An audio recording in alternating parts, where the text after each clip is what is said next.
don't need to set up, you don't need to dot done.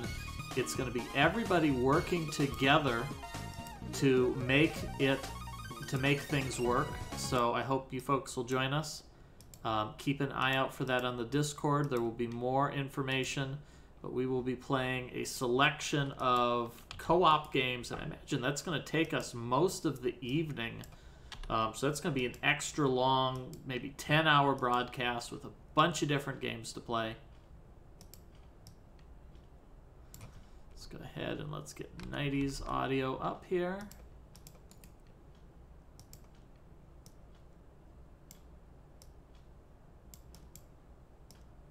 I don't know how loud it is, so I'm not going to. I'm not going to turn it up too much.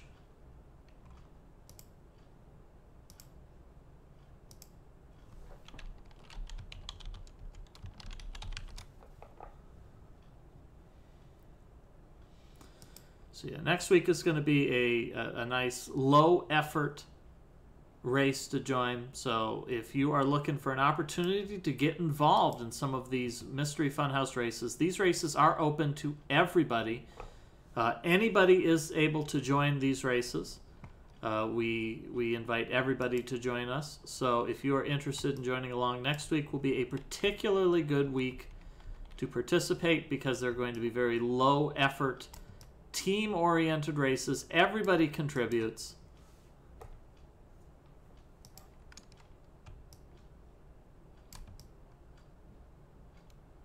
Just waiting for Muware to get a stream up. Muware, where is your stream?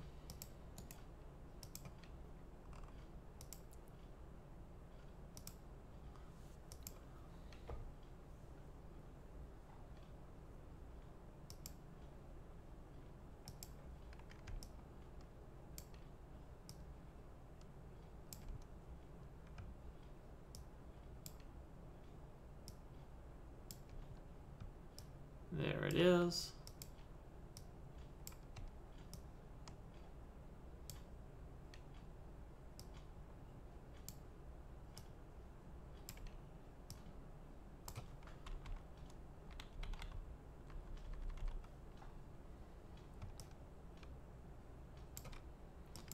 All right, I think we are looking good here.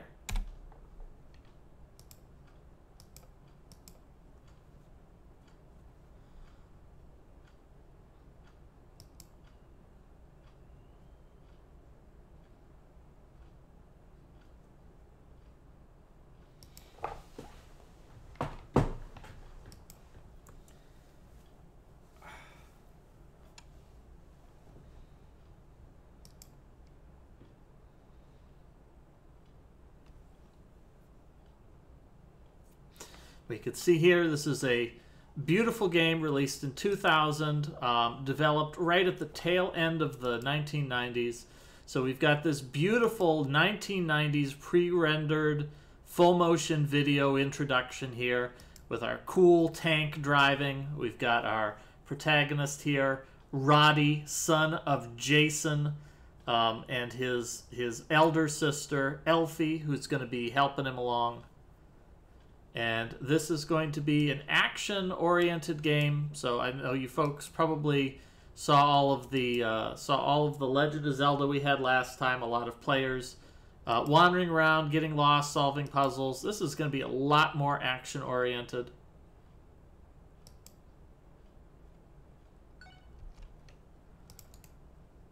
All right.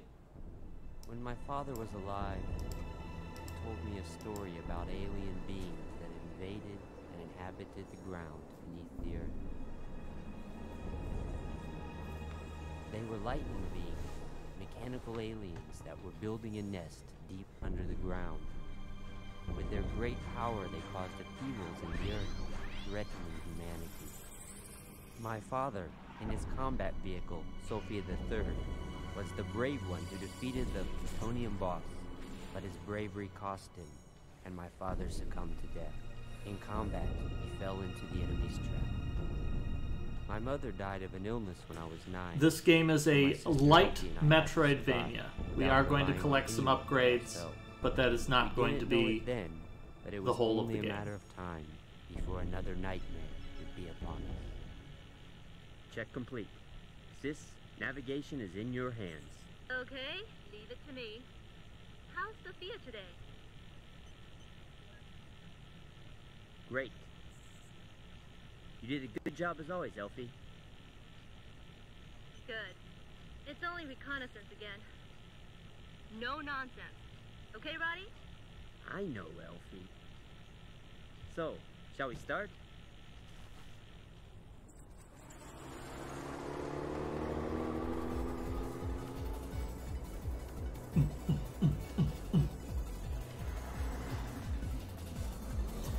So this game is a pretty light Metroidvania. The previous Blaster Master games had a pretty simple progression of enter a zone, defeat the boss, get an upgrade, use that upgrade to reach the next zone. This game is a little more just beat the boss to unlock the next boss. We will be picking up a couple of minor upgrades along the way, but that won't really be defining the gameplay as much. That'll just be giving the players a little more flexibility in their movement as they proceed through the game.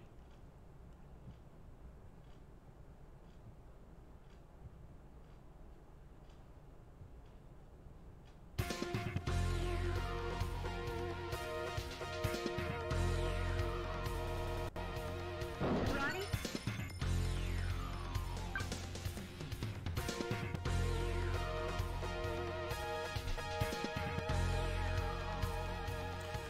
So players have Elfie giving them navigation. For this first goal, she's going to be giving us a lot of hints. So the players are going to have some pretty good direction as they pick up the basics of how to play. Oh.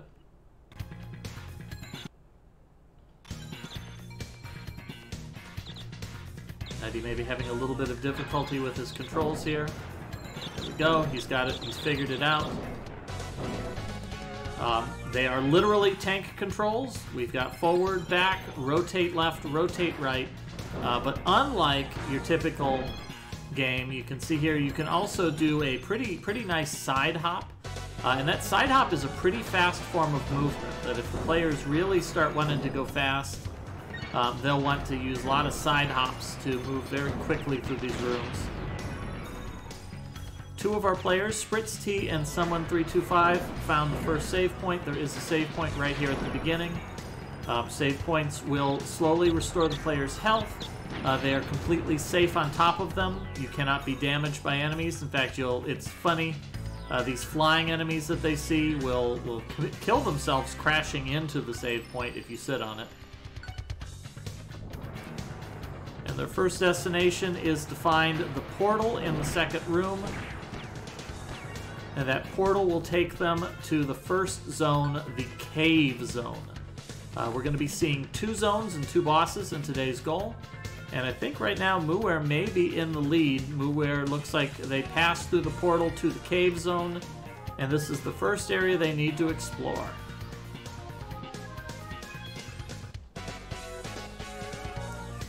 So we see someone has passed on to the next room. Unfortunately, someone is not going to be able to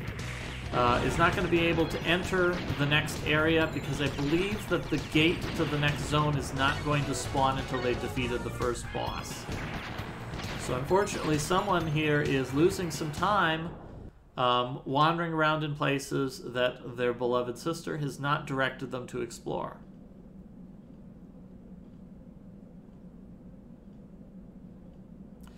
And Nighty has also entered the first portal, is going to be moving on to the ground zone.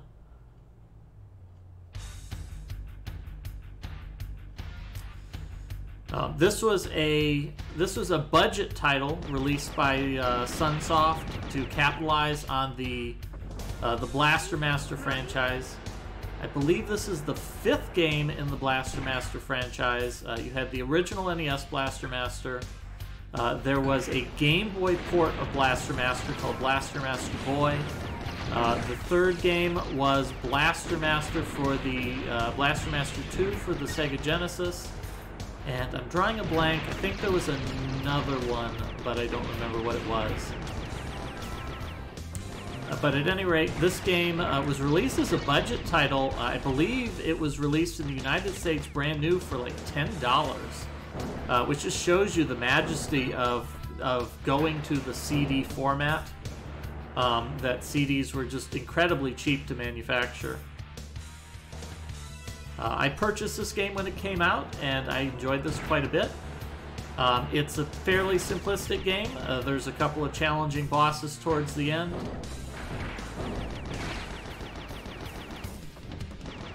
Now, Muware is in this room. There's a floating diamond here. Muware realizes that shooting the diamond is creating a reaction. Just need to put a bunch of bullets into this diamond, and it creates a little glowing bridge here that's going to let Muware move on. Someone's trying to go in this gate. Unfortunately, this gate is locked. It's not active. You cannot go inside of it. Someone does need to check his map and make his way back 2 rooms to the previous portal. The previous portal should open as soon as he approaches it.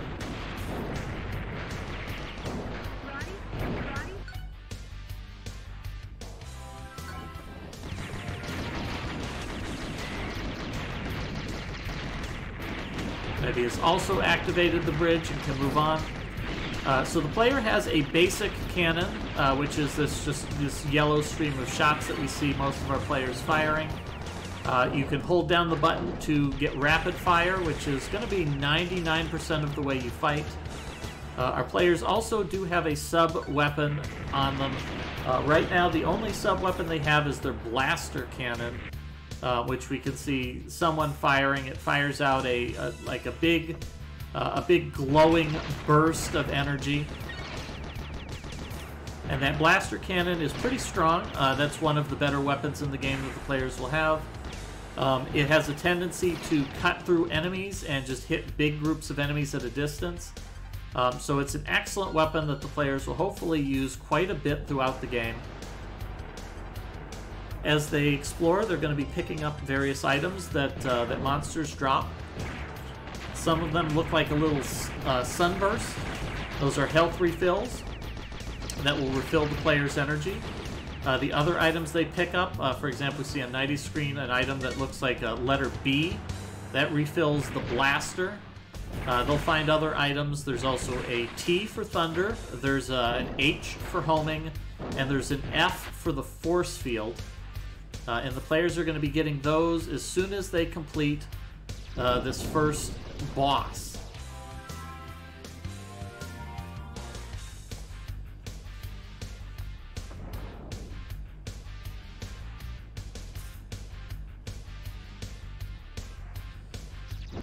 So it looks like someone is still a little bit lost here.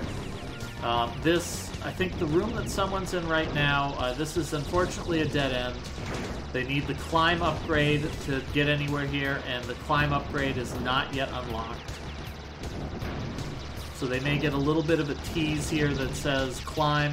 Hopefully they read the paste bin and they pick up right away that the game is telling them to use an upgrade that they have not found yet, as the climb upgrade is their objective for today's race.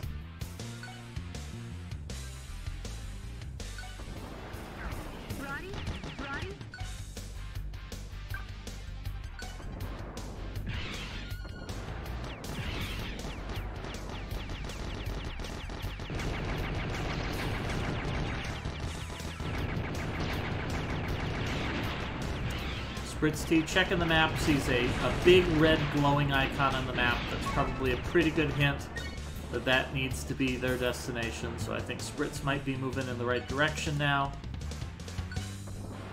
Hopefully someone notices that there's an interesting icon on the map there.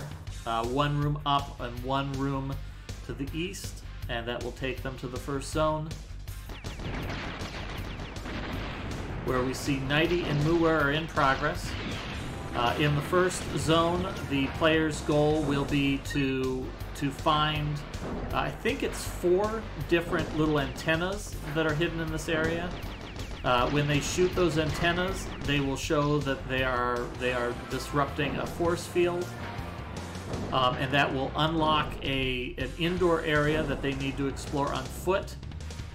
We see Muir right here. So Muir found the barrier that is blocking his path, and Elfie, being the great older sis that she is, has given him indications of which rooms each of those icons are in. So Muir will be exploring the zone to find each of those icons and deactivating the 4 force fields, which will allow him access to the on-foot indoor area. Folks who are familiar with the original Blaster Master may remember that the general layout of that game was that the player would drive around in their tank until they found an indoor area. You'd go inside of it, and then there might be some treasure in there, and one of those indoor areas contained a boss to fight. This game is a lot more linear. There aren't any optional indoor areas. The players will have to enter every indoor area. They all contain mandatory progression.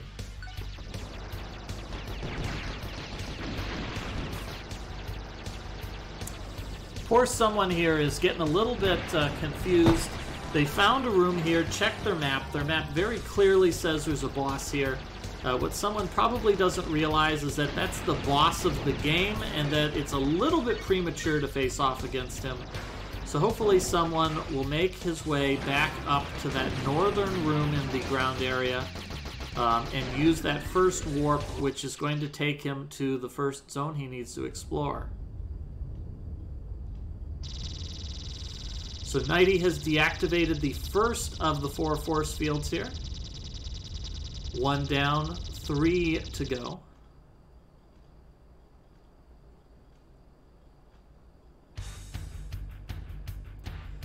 Someone's moving north. That's the right direction. Needs to move 1 room to the east to that first warp, and then that first warp is going to take him where he needs to be.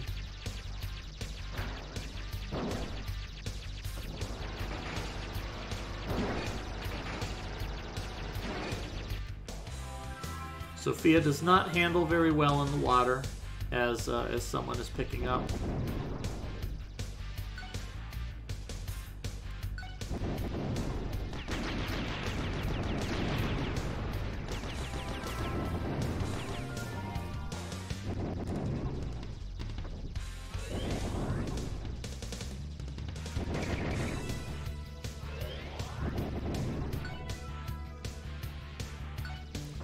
We're deactivating the first of the barriers.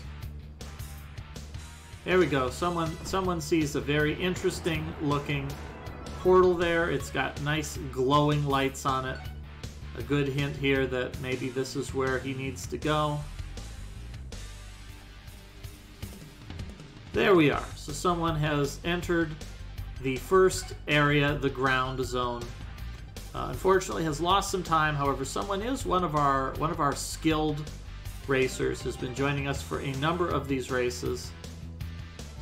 So I have no doubt that someone will be able to pick up some time, particularly if he is able to pick up on the boss fight faster than the other players.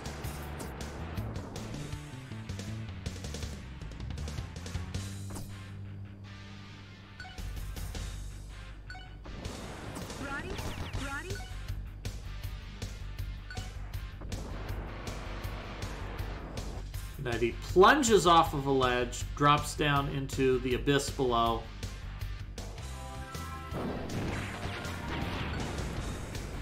Now there is a reward for Nighty here. Nighty does pick up that that icon that has a like a gunmetal gray background on it.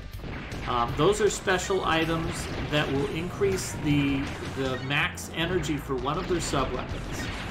Nighty sees another one floating in the air, but unfortunately that one is just going to be way too high up for him to reach.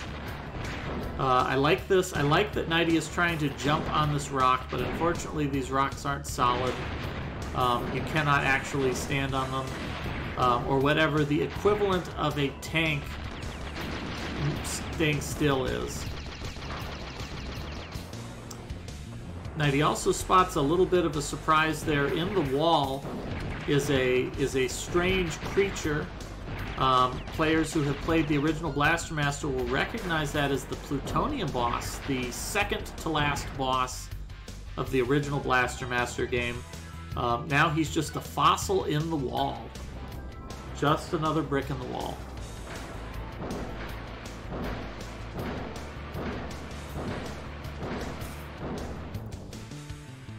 So our players need to search out the 4 antennas. When all 4 of them are activated, the force field to the indoor area will be deactivated, and then the players will be able to enter an indoor zone and look for another locking mechanism. Spritz spots another upgrade here. It's sitting on a ledge. Unfortunately, that's too high. In order to get that, Spritz is going to have to come back near the very end of the game. Now, I do believe as well, not only do picking those up give you increased maximum energy, but they do increase the power of the weapon. So there's kind of a double bonus there, that not only will they give you more of whichever weapon you like the best, but they'll make your favorite weapon even better on top of that. So it will definitely be worth the player's time to come back and pick up a few of these later on.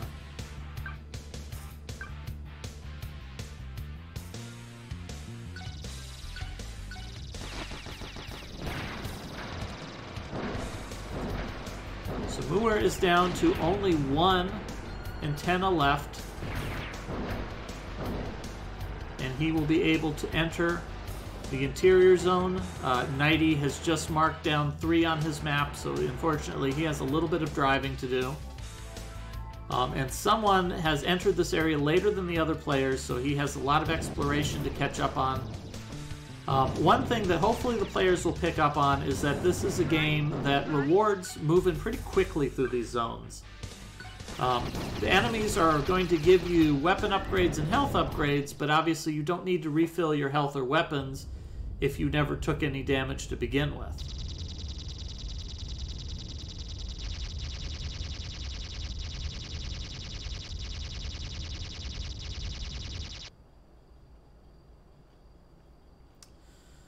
We're deactivating the final barrier here. A little cutscene rewarding him and reminding him that he now has access to this area. So he will inevitably be hightailing it back.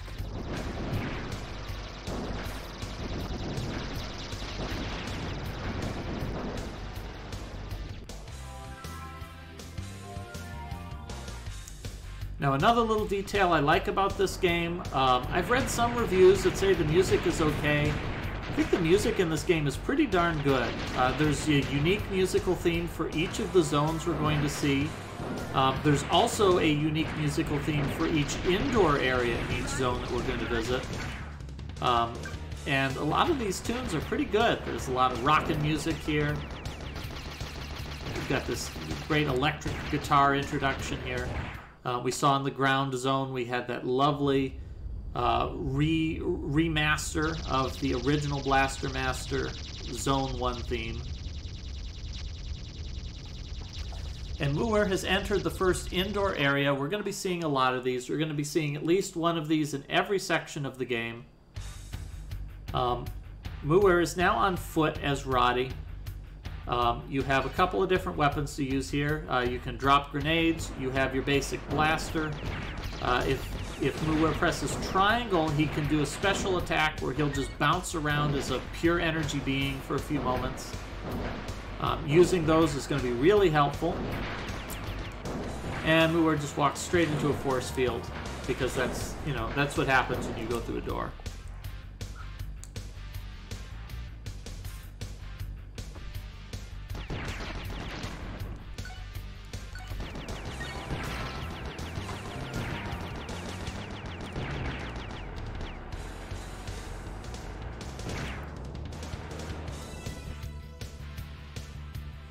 Now it is possible for Muir to rotate the camera. Hopefully he picks up on that. It's going to make it a lot easier if he can turn the camera to see what he's doing.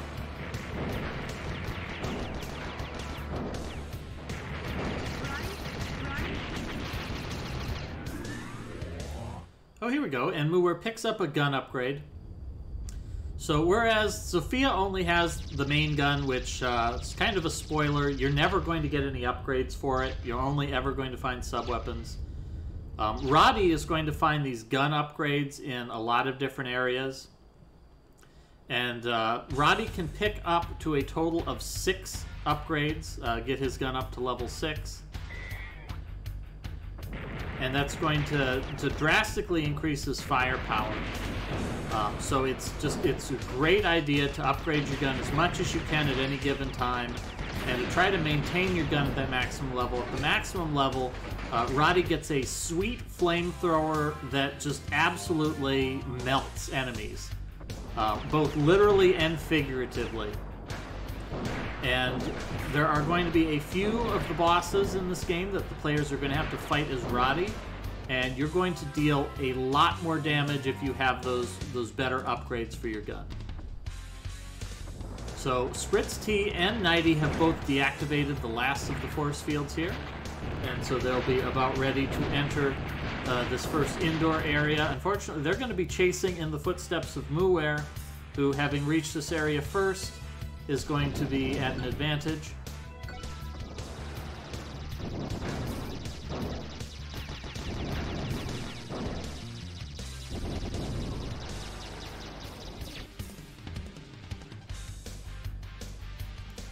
The doors were locked. Muwer has unlocked them and now can move on to explore a little bit deeper. Someone has found the force field and is going to move on to searching for those, for the things to unlock it.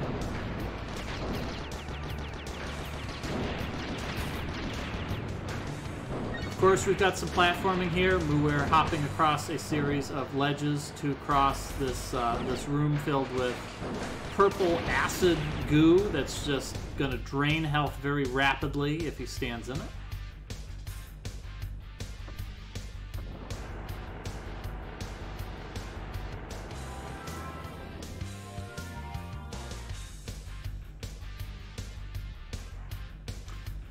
Muwer finds a mysterious crystal here, walks into it, and it activates one of these 2 icons. So he just needs to explore a little bit further in here, find the second icon, and that will unlock the boss room.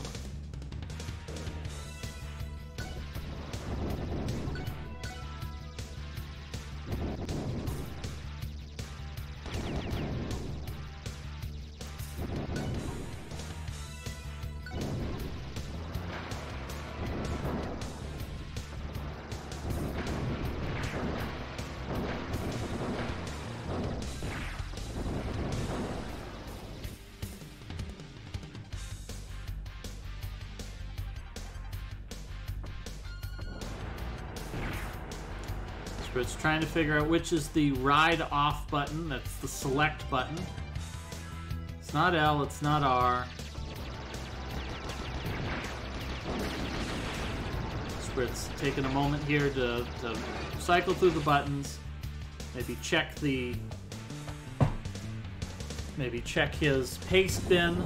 The players are given a paste bin with controls.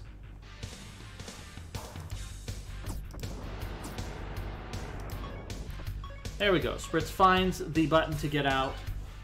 Someone also entering. So players are pretty close together, despite the fact that someone had a pretty significant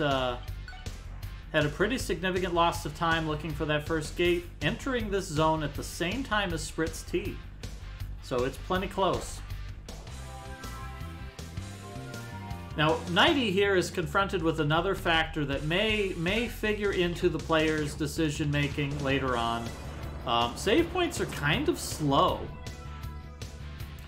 It takes about a minute and a half to save your game, which is a pretty substantial amount of time, considering our modern era of push the button and your game gets saved instantly. So we might see in a couple of places players trying to skip the save point. Now, does Muwer know how to rotate the camera? Well, Muwer figures out how to at least shoot this this installation.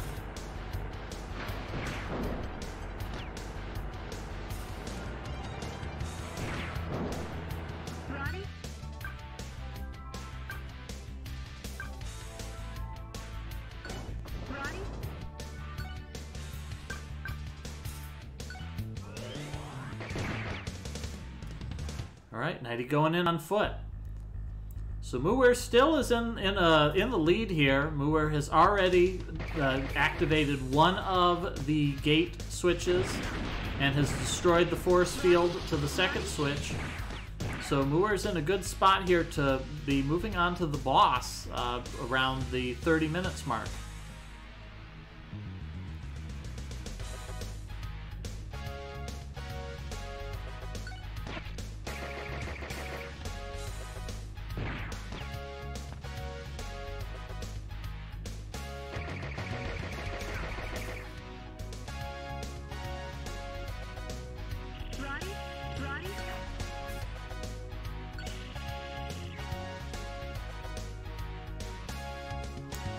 Muir using his hyper gun to good effect. These little bat creatures are pretty obnoxious. They like to move quickly. They jump up on you and hit you. So using the hyper gun is a great way to get rid of them without any threat to yourself, since you are invincible while the hyper gun is active. The hyper gun has limited use in that they can only use it while their helmet icon is flashing in the bottom left of the screen. And then it takes 30 seconds to a minute to recharge that. So it's really something they can use pretty frequently. And hopefully the players will pick up on that and they will make use of that hyper gun quite a bit as a result.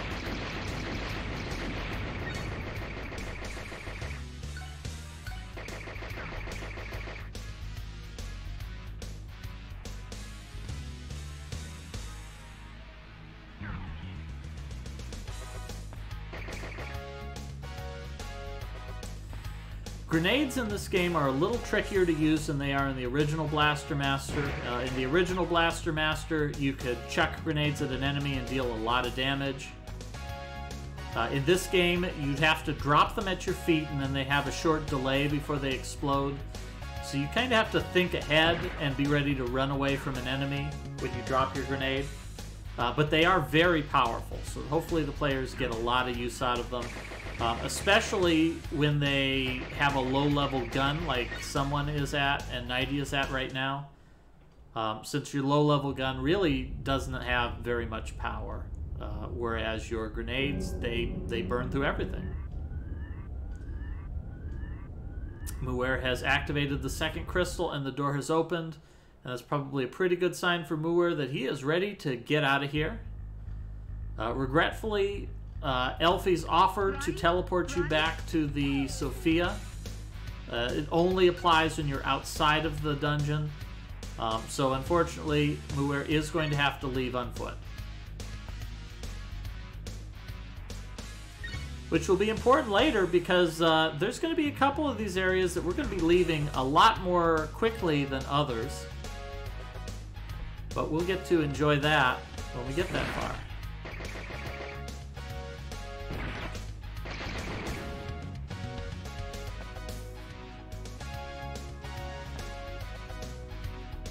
Yeah, we can see someone firing the gun at this thing.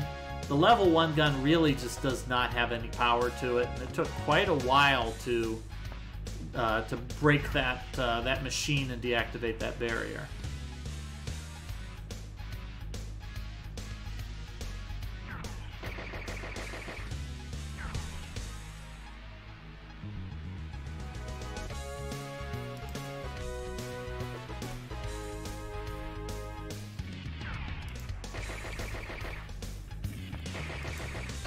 Theme we have in this indoor area. Tones of that, once again, that Blaster Master Zone 1 theme, which is really well done. I really appreciate the throwback remixes in this. There will be a couple more, but of course none of those themes are quite as iconic as that level 1 Blaster Master theme.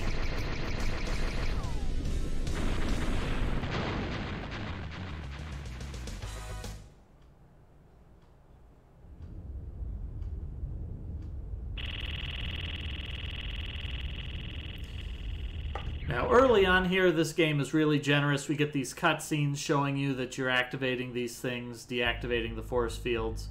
We're going to get less of that as it goes on. Later on, we're going to be blowing up a lot of these things, and the game is going to say, yeah, you probably know what this is doing already, so we're not going to be showing you that again.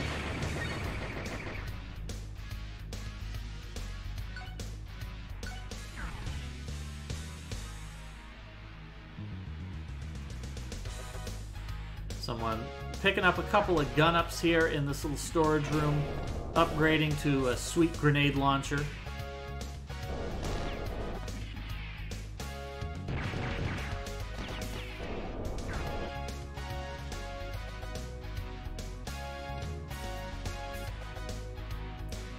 Hopefully Muware takes advantage of this save point here. This is the final save point before the boss.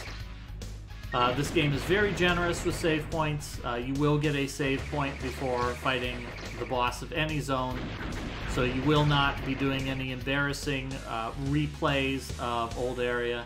Actually, this is the first time Muware has saved the game, so Muware playing a little bit dangerously here. If you die in this game, you do reload your last save file, so it is a good idea to make sure that you've got some save files ready, because if you die, that's it. It's all back to the start. So now there is a platforming challenge ahead for Muware. Muware is going to have to jump across a series of ledges here. Muware has not activated the bridge in the first room. The bridge is down here in this below room, so hopefully he takes a moment to look around.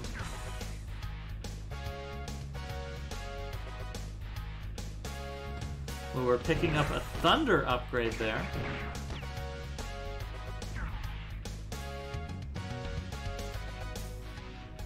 It's like someone has activated the second of the crystals and has opened up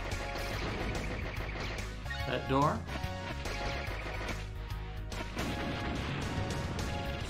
Muware sees that item up in the air, is also going to try to jump on the rock to get a little more height. That's not a thing you can do, unfortunately.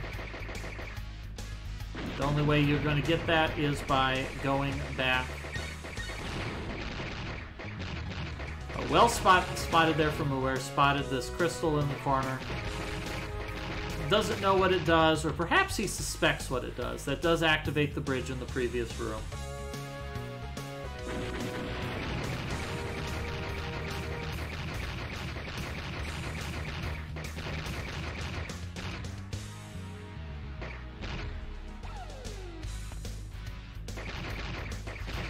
There's a lot of enemies in this room. There's really not any reason for someone to be fighting them. Hopefully he moves on pretty quickly.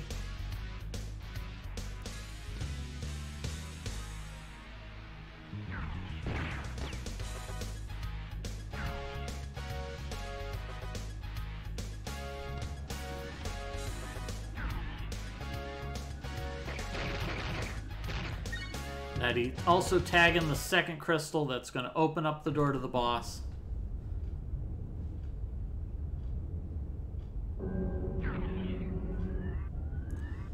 So Nighty probably has a pretty good feeling that's where he wants to go next. He needs to pass his tanky body through that door, and he will find something there that he can blow up. Someone, on the other hand, is just blowing up everything he sees. Spritz T also activating that, so everybody is ready for the boss room now.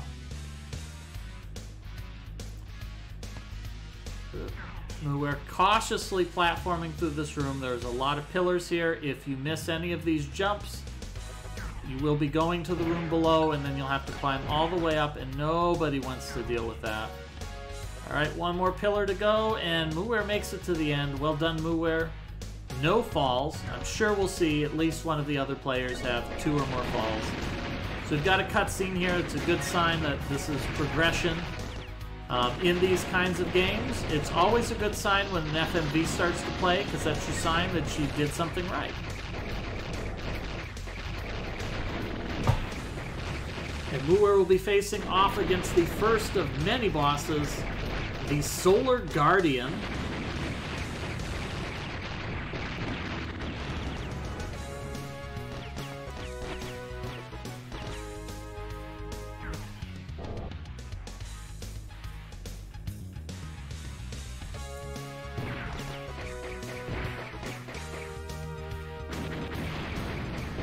Man, we've got Nighty and Spritz T neck and neck here. Both of them in the same room. So Muir is starting the boss fight, and the first thing you'll notice is in the top right corner of the screen, as soon as this loading screen passes by, you'll notice that this boss has a crap ton of life bars. Look at all of that. That's like 22 life bars there. Each one of those is a different piece of the boss, and as you deplete those life bars, the boss is going to break. Now would be a perfect time for Muir to fire a couple of those blaster shots, because those blaster shots are going to burn right on through the boss and damage a whole lot of his pieces at once.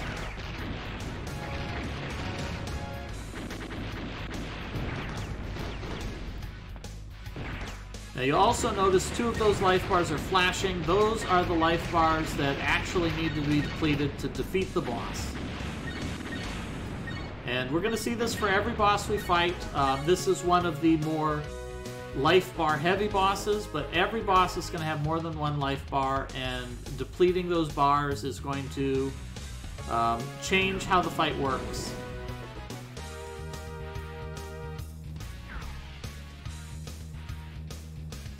We see Muir's already broken at least one of those life bars, but there's quite a few more to go.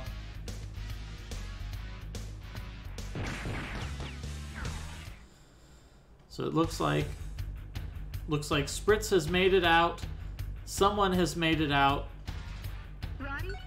and Nighty has made it out. So they're going to be on their way to the boss. Now, Muir, unlike the boss, only gets one life bar, and it's down past that halfway point. So he does need to be careful. If his life bar depletes, he is going to die and have to reload from his save point. Although that's not very far back, he's just going to have to navigate one room. Muir would benefit tremendously by using his special weapon right now. Because once again, his special weapon is going to cut through that boss and just damage all of his components at once. Muir is in really bad shape right now. Another hit is going to finish him off, and here comes the homing shots. These homing shots are pretty tricky to dodge if you're not prepared for them.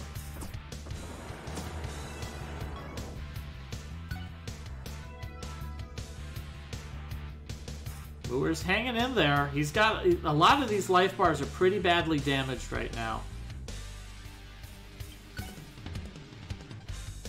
And a few of the pieces are attached to each other, so sometimes you'll break one of these life bars and like 6 bars will disappear at the same time. We're doing a great job here using side hops to avoid enemy attacks. Someone has made it past the save point and is navigating the room of jumps. We see Nighty and Spritz T's are just putting in their save points, and then they're going to be trying to chase after someone. So this is still anybody's race. And Muir takes a death there, unfortunately, is going to have to redo that fight from the beginning.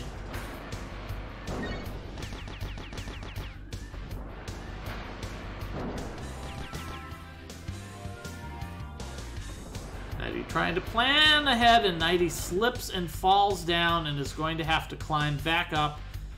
Someone 325 also taking the fall here. Spritz entering this room for the first time. Spritz hasn't revealed the bridge yet, so hopefully he will find the crystal in this bottom area that's going to give him that bridge.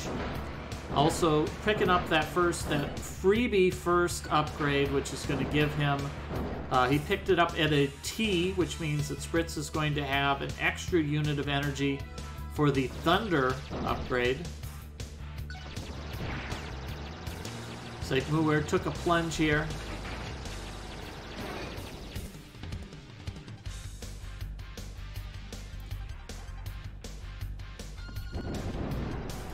Oh, so unfortunately, Muir saved the game before activating that crystal, so if he takes another death, he's going to have to activate he's going to have to activate that crystal again. Alright, Nighty carefully making it through this room again. Someone is one jump away from the boss. Alright, someone has made it through. And he's making these jumps. 2 more jumps for 90. 1 more jump for 90. I lied. 1 more jump for 90. And 90 makes it over. So 90 is going to be following right in with someone. And of course, you know that boss is there because your sister calls you up and it's like, be careful, Roddy. There's something huge in there. I love that little audio line. It's a shame that 90 didn't let us listen to it.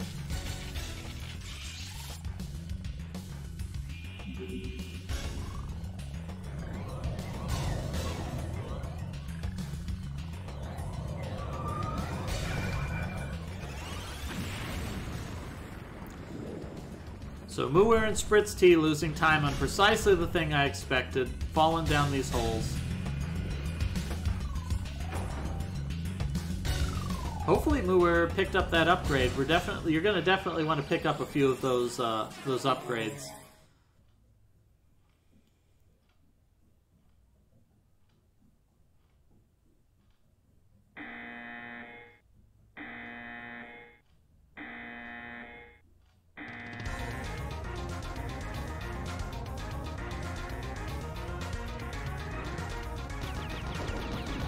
So it's 90 and someone facing off against the boss.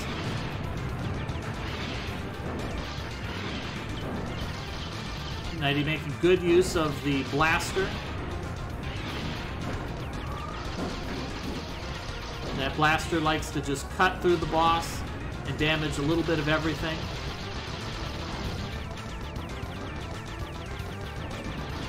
So you can see 90's already dealt some significant damage to a few of these life bars just right off the bat.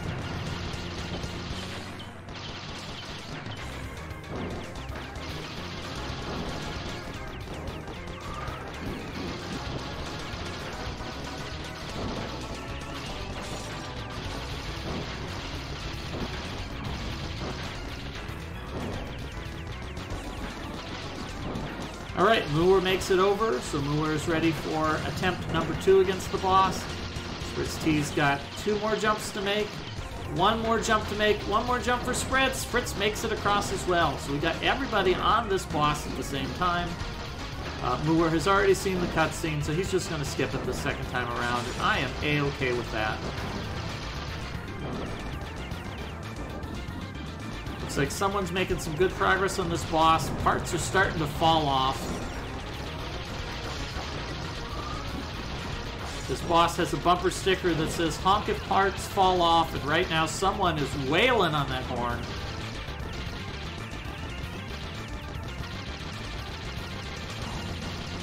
So 90 is wearing this boss down. The boss doesn't have a whole lot of health. And 90's found a pretty safe spot here. The boss doesn't seem to be able to get over this ledge to him.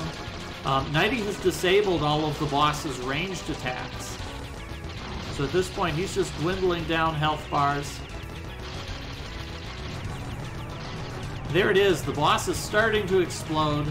All of the flashing life bars are gone. So 90 is going to move to a safe distance just in case this guy's got a final...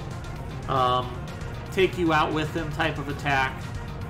He doesn't, and we see this glowing pillar, and 90 is just going to drive into it because, of course, that's what you do in real life. If you saw a giant pillar of plasma flying into the sky, of course you would drive your car immediately into that. Are you okay?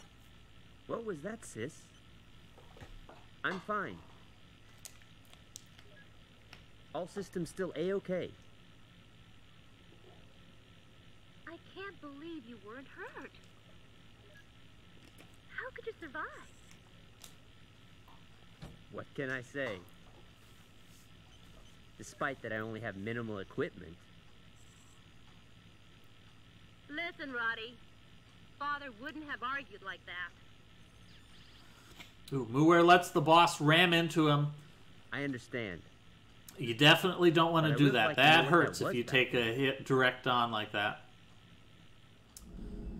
Muir did wisely use all of his special power ammo right at the beginning. I didn't realize that a lightning beam that But he's big taken a still lot of existed. hits. And when this boss turns red, Moore needs to back off quite a bit and give him some space. The plutonium boss, you think? Couldn't be. But Let's go already, sis. Ooh, another death there for Muir. Unfortunately, Muir is going to have to start it again from the beginning. okay. But Going listen to from one thing I first have to place say. and dropping into last. Such is the I'm going to fortunes in send a the lot of kid these off your races. parts to the top level. You need A lot to of these know races this. really require you to have a variety of skills, and we can see Muir picked up a lot of time on the navigation, but when it just comes to fighting bosses and just shooting them until they explode, that's a little And more don't go challenging. in over your head. And You it just looks like wait and Spritz see. T has demolished the boss. Yep, it's blowing up. So Spritz T is also going to be moving into the cutscene and moving on to the second part of today's goal.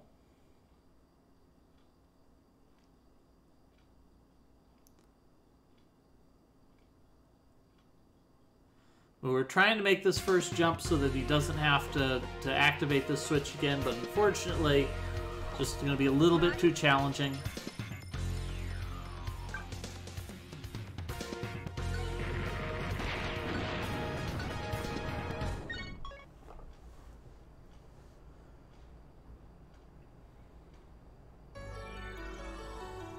So Nighty is going to pick up the first upgrade in the game. Is going to be receiving 3 new sub-weapons.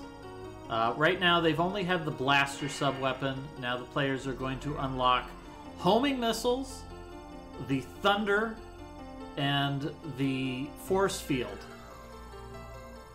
And they'll be able to use those weapons, swap between those weapons anytime they want.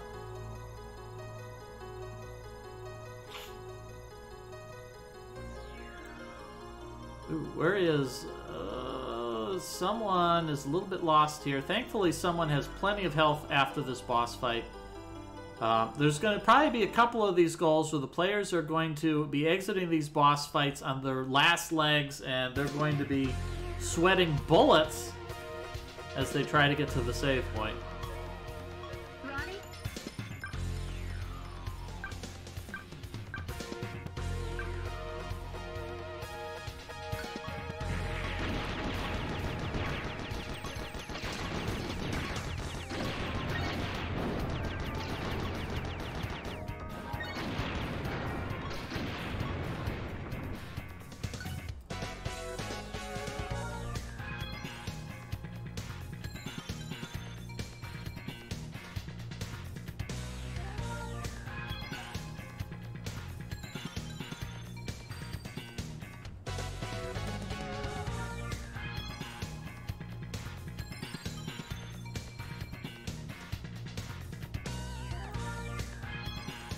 Well, we're taking a thoughtful save here after dropping down and activating that switch, because he's tired of having to activate the switch every time he dies to this boss. Hopefully this will be the last time, though. That's how this rule works. If Muir was to not activate that, he would invariably die and have to do it again. But now that he's saved, the game is just going to go ahead and let him beat the boss, so that his save didn't save him any time.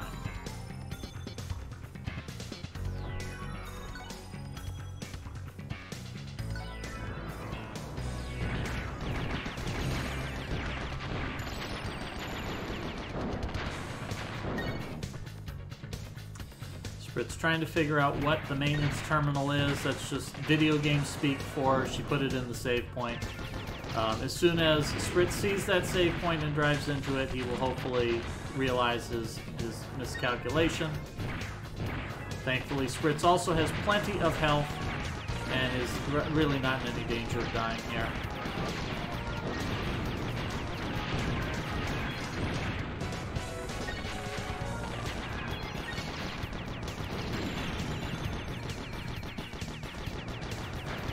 So Nighty and someone checking out the field guard, which summons a little rocket that hovers around you and damages nearby enemies, and I think it protects you from some projectiles too.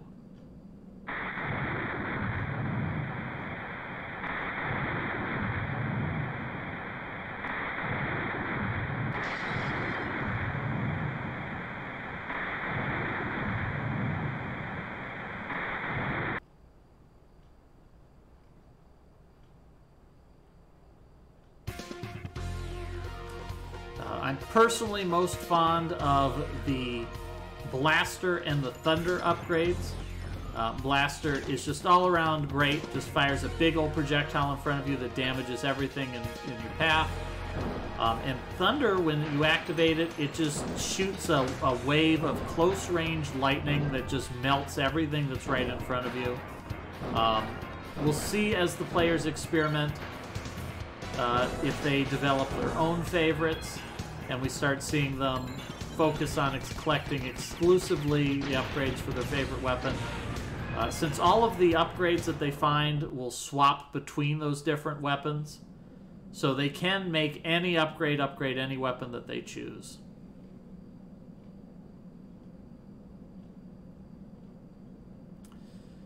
It looks like Nighty is going to be the first of our players to enter the second and the last for today, the water zone. Roddy? Roddy?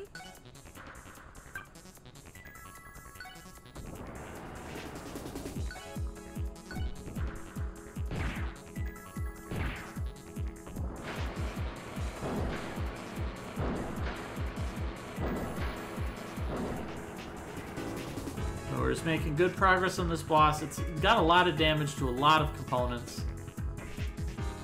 Just a little more and the boss should start losing pieces. The game is a bit generous. Your projectiles are kind of small, but they have a little bit of homing that when you're aiming directly at the enemy, they have a tendency to shift just a little bit to ensure that you're doing damage to the boss. So all Muir really needs to do is just make sure he's facing the boss and he should be dealing damage.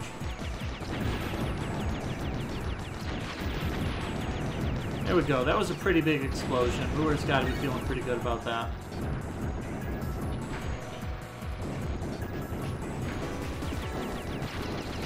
I think at this point all of the boss's projectile attacks are disabled.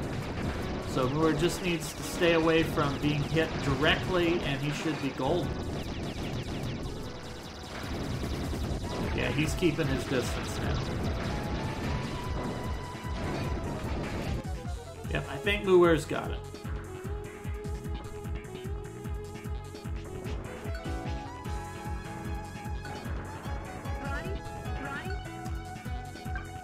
So it looks like Nighty is testing out the Thunder upgrade here.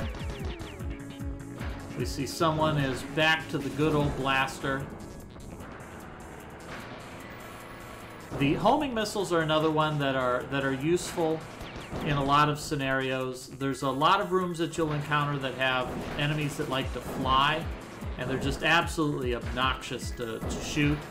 So homing missiles are really nice for when you're dealing with flying enemies. But they're a lot slower to fire than other types because you have to charge them up. Oh, here we go. And Muir being smart, landing right in the middle of the room, predicting that there was going to be something there to pick up, and that was exactly right. So Muir doesn't even have to wait. He simply sits in the middle of the room, and it comes to him.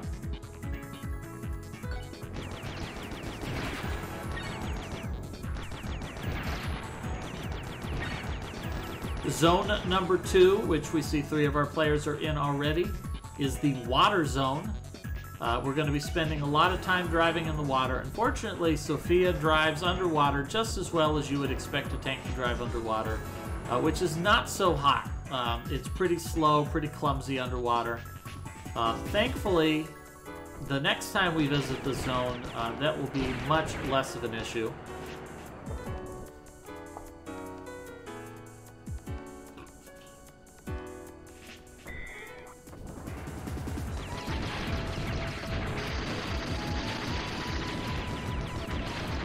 Get good use here out of the Thunder upgrade. You do have to turn off the Thunder upgrade by hitting the button again, otherwise it will drain all of your battery every time you use it.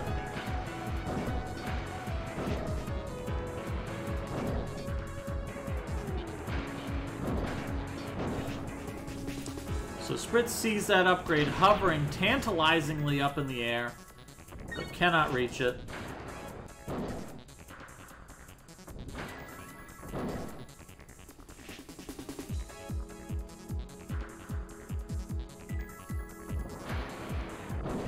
Spritz is going to test out this homing gun. Unfortunately, there's no choice here. Spritz does need to jump down, drive around the room, and come back.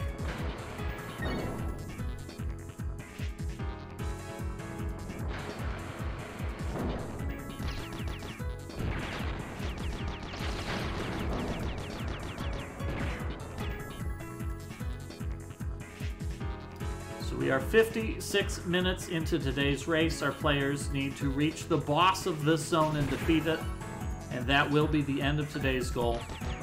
And the players will be about a quarter of the way through the game when that happens. This game is going to take about 5 parts. They're all going to be about the same length, about an hour and a half of effort. We're going to see about 2 bosses per goal until the last goal, and then it's going to rise exponentially. Imagine, if you will, a little chart that shows bosses per goal, and it's going to go 2, 2, 2, and then it's going to go up to like 10 bosses per goal, just to give you a taste of how action-packed this is going to get as we move on. We will not be picking this up next week. We will be picking up part 2 2 weeks from now. Next week, we're going to have a special treat for you folks. We're going to have a much longer than regular broadcast. We're going to be playing a bunch of cooperative games, and hopefully we can get a bunch of players together to do that. It's going to be a little bit of a Labor Day treat since the next Monday, September 6th, is going to be a holiday here in the United States. Why not stay up late and give you guys some extra treats and some special games that we're going to play. I've got a selection of 3 games that we're going to play. We're going to be playing Back to the Future Part 2 and 3 for the NES, doing a little bit of a partial goal there. We're going to be doing Mysterium for the Game Boy, which is going to be a sort of a dungeon crawler where our heroes are going to be putting together alchemical formulas to create weapons and armor. And we're going to be playing a game just called Alchemy. If you're familiar with Doodle God, a game that is popular on iOS type of platforms, mobile platforms, it's very similar to that. Freeware DOS game. And we're going to be playing all those goals cooperatively. We're going to, instead of seeing a bunch of players racing, keeping their progress close to their chests, instead we're going to see a bunch of players working together, sharing information, helping each other solve puzzles. And that should be a bit of a treat. We're going to be doing a partial goal of Back to the Future Part 2 and 3 because that is an obscenely long game that is unreasonable for everybody to play to completion. We are going to be playing the entirety of Mysterium. I think our players working together may be able to finish that in 3 or maybe 4 hours. And then we're going to be playing Alchemy for DOS, which I actually have no idea how long it is. We're going to see what our players can create from nothing but basic elements over the course of 3 or 4 hours. So that should be a pretty lengthy broadcast. We may be broadcasting that starting at 2, and that could go as late as midnight. So there will be plenty of exciting action, and of course you are all invited to participate. Since these are not going to be races, we're not going to be using the IRC. We're going to be communicating through Discord and through some other tools like Google Sheets. And so you are strongly, strongly encouraged to join in on those. And you can join in on any of those games. You can pop in on one of them. You can pop in on 2 of them. You can pop in on all 3. You can join for a little while and take a break. It's going to be a pretty laid-back experience as we try to complete a couple of pretty challenging games.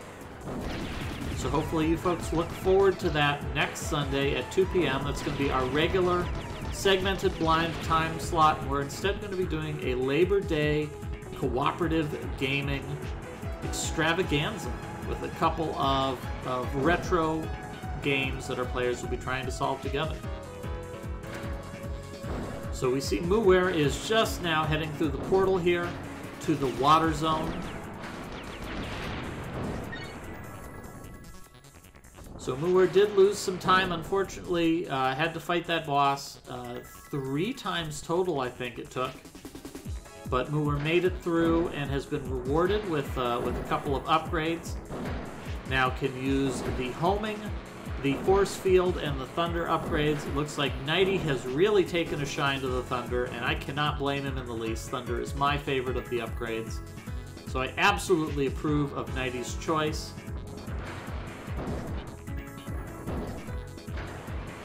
Now Nighty is going to have to try to jump to this moving platform, and that is kind of tricky to do. Driving a tank that can jump by itself is a struggle. Trying to jump on these moving platforms is even more so. Excuse me, excuse me.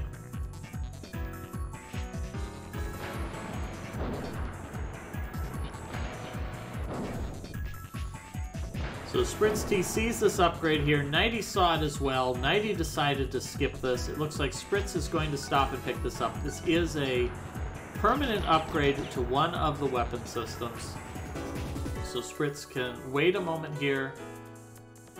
Is Spritz going to skip it? Spritz might be deciding he doesn't want to go around. If he jumps to that item, he is going to fall down and have to navigate through these rooms again. It's not that much effort, but it's apparently more effort than Spritz is willing to exert at the moment.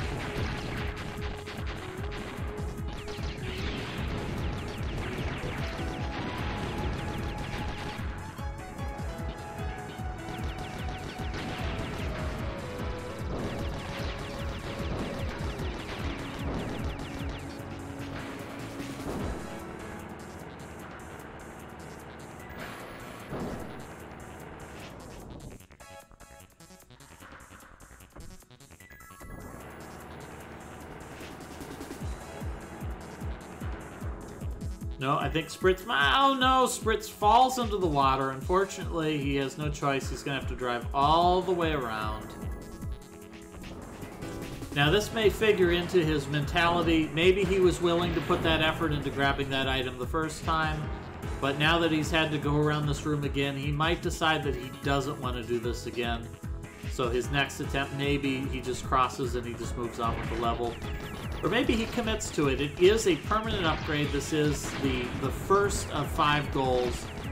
So it may work into his mind that he says it's worth spending that extra minute here picking up that upgrade,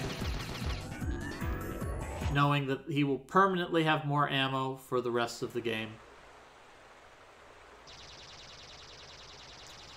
And of course, the decision will be to which of those upgrades is he going to pick up.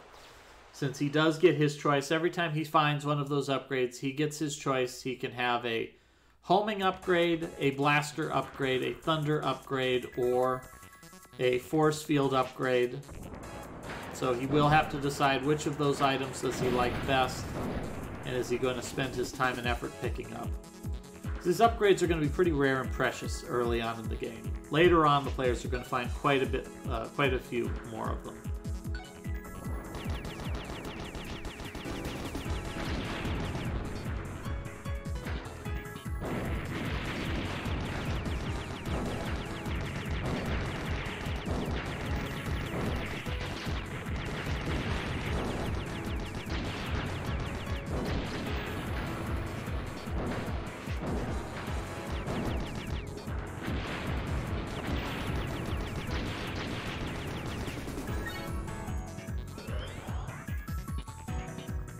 Nighty has found the first of the indoor installations, and he's gonna move on in.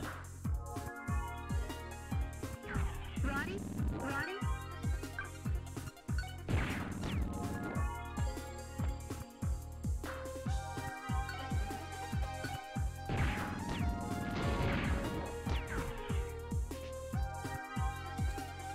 So Nighty employing the kind of strats I would do. You look at the map, you figure out which one takes you to the goal, and then you go the other way.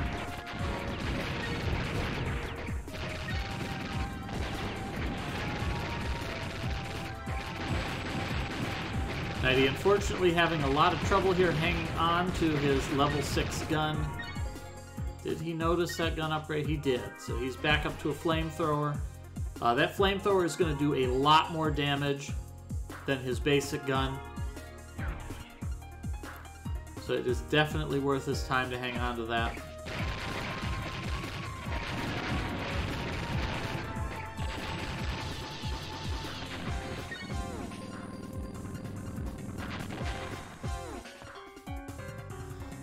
Knighty jump across the acid, or does he turn around? It's like Knighty's going to play it safe. He is going to turn it around. Spritz T has made his way around. I wasn't paying attention to Spritz T, so I don't know if he picked up that that ammo upgrade or if he decided to just move on ahead. Either of those decisions has merits, so there is a good decision or a good argument to be made for either of those decisions, whichever he chose to go with.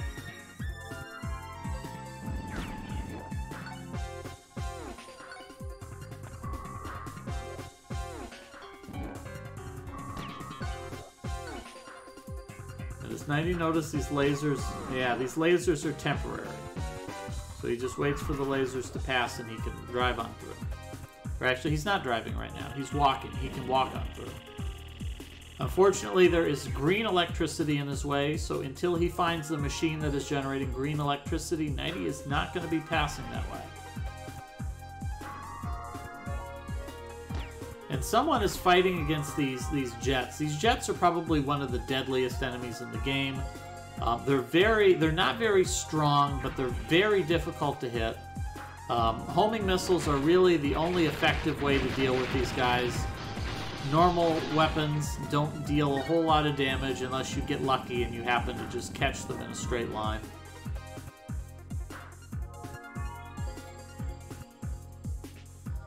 Moore is also making his way across these floating rocks.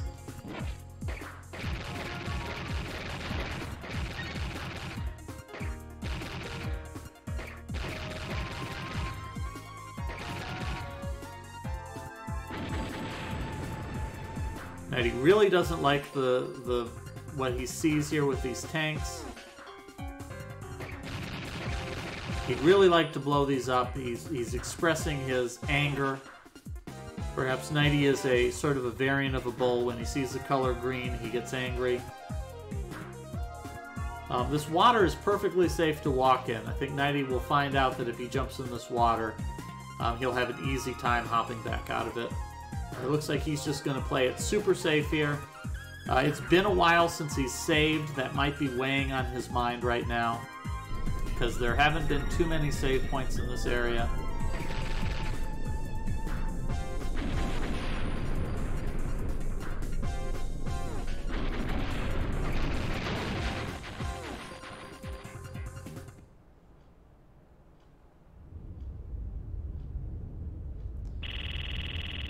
There we go. One of the barriers is down. Knighty now has access to a new area.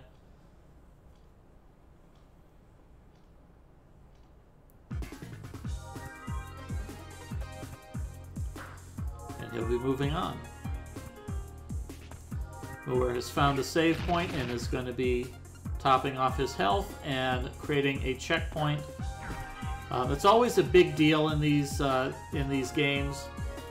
For these segmented races, because you stand to lose a lot of progress in these. Most of our mystery races tend to be partial game goals. They tend to be games that are pretty forgiving, but a few of these games, they have a bad tendency of losing a lot of progress if you die, and that can affect a player's play. That after they've been playing for a while and they haven't, saved their game, they may be tempted to make their way back to a save point to make sure that they don't lose time, which is not something you see in speedruns. In speedruns, the speedrunners know what's coming. They know what the risks are, as opposed to here in a blind race, the players really have no idea what's around the next corner. So stopping and taking an extra save, that's wise in a lot of scenarios.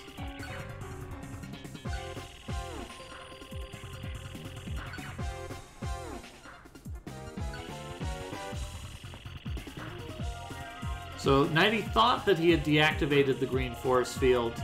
What Knighty doesn't realize is that there's two force fields. There's the pine green force field, and there's the seafoam green force field, and unfortunately he's only deactivated the pine green force field.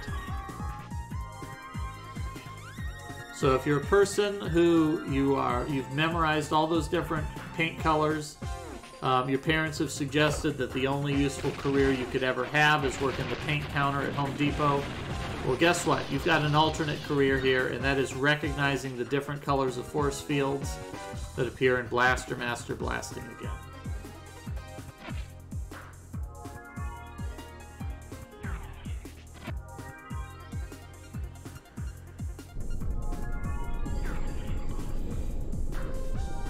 So Muir has found another gate here, but unfortunately that gate is protected by a bright red force field.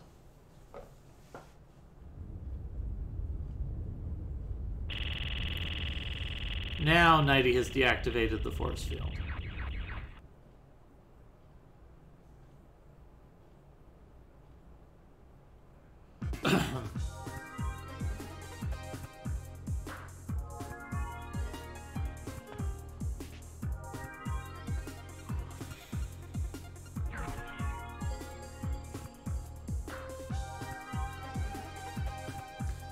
Someone also deactivated that force field. This is pretty close between these two players. A little bit improved navigation for one of these players or the other, and can pull them ahead. And he's taken a couple of hits here, and the quality of his weapon is declining. And it creates, there's a lot of times you get this really bad sort of vicious cycle where you take a hit and your weapon drops from level 6 to level 5, and then you get into a hurry to kill an enemy really quick to upgrade it again, and you do, but then you take another hit and then your weapon goes back down to 5. And it's just nobody wins when that happens. So it looks like Nighty's just going to stick with the level 4 weapon until perhaps he finds another upgrade room.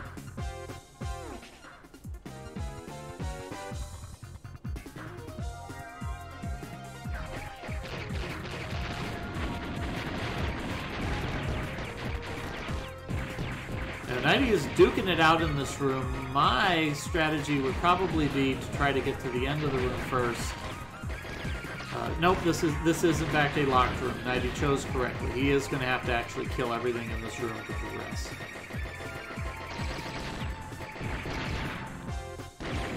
But he's taken quite a bit of damage here.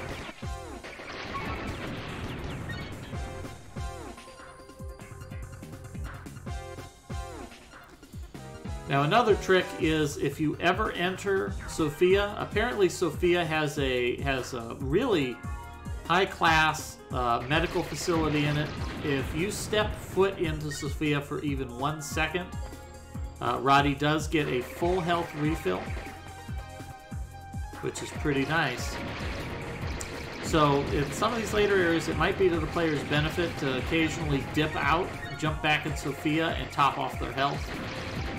Although it looks like Nighty has found a storage room here, and he's going to pick up a butt ton of little health pickups.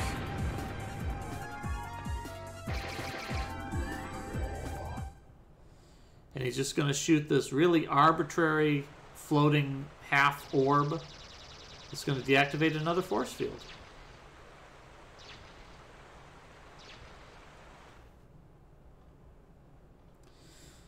So it looks like someone is pulling a little bit ahead of Nighty here.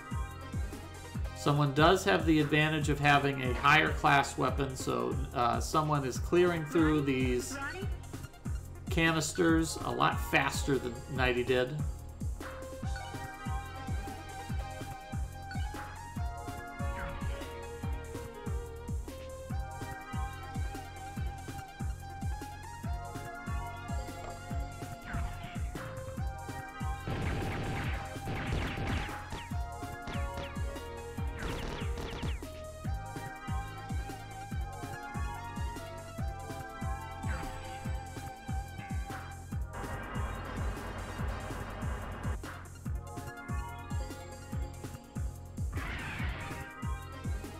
We're trying to blow up this computer. Not quite shooting it enough. Got to rotate his camera around. There we go. Now we can see what he's doing. One more shot. That blows it up.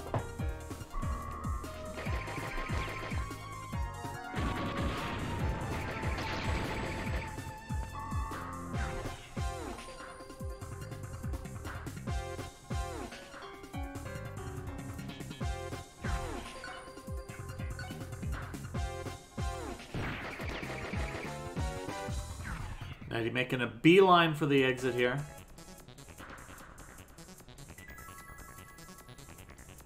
Roddy? Roddy?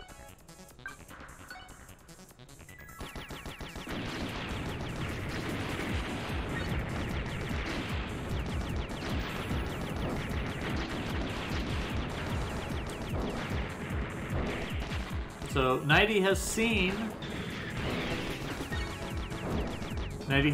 the red force field deactivated, but doesn't know where that is. Thankfully, Big Sis is a big help, and she's going to mark it down on his map. So Nighty is just going to say, "Thanks, Sis," and he's going to hustle on over to that glowing ruby icon on the map.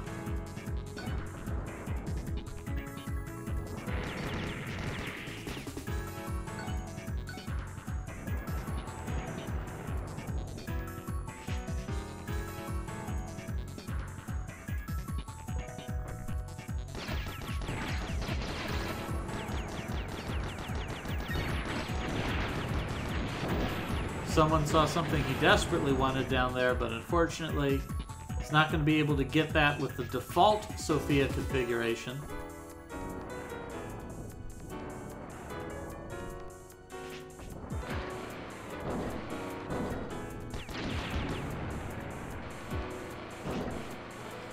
So someone has taken a little bit of a detour here. We've got this waterfall room.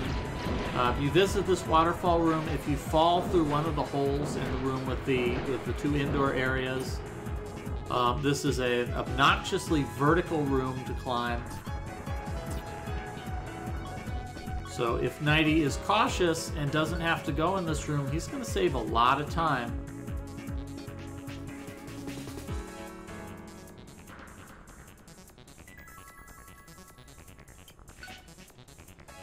But we're making good use of the hypergun there. Hypergun is a great thing to use when you're surrounded by these little flying bat critters.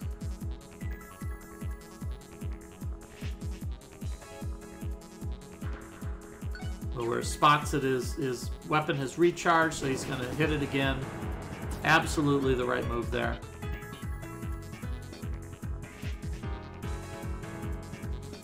Someone continuing to climb the waterfall room makes it to the top here. Of course, there's this strong temptation here. Picks up a blaster icon. Unfortunately, he is going to have to climb the room again, but now he has twice as much ammo for his blaster, which that may be worth the effort.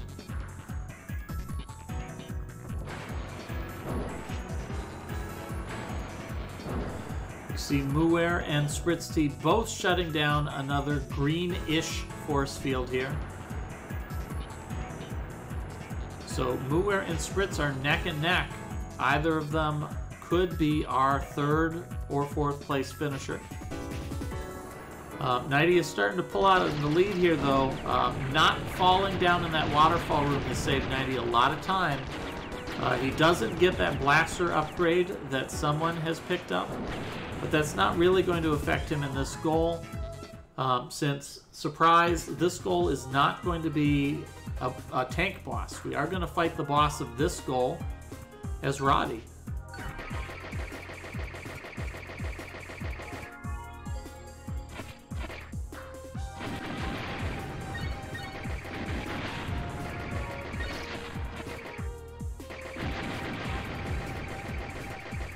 Nighty is very unenthusiastic about these obnoxious flying enemies. Though he does spot a pickup here. He's going to pick that up as a homing upgrade. So Nighty is starting to collect homing upgrades. So perhaps that is Nighty's preferred weapon of choice. Scourge says, did not know they made a 3D game out of this. Is this game actually good? This game, it's an enjoyable game. It's not one that I would push people to go out of their way to play, but it's a lot of fun. It's kind of a lot of just run through the zones, enjoy the music, have fun blowing up a lot of enemies, and then move on to the next zone.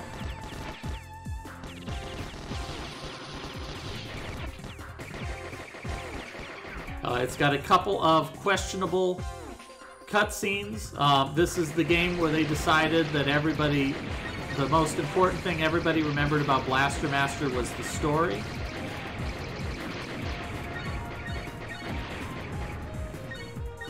Later on, we're going to get a couple of kind of half cringy cutscenes.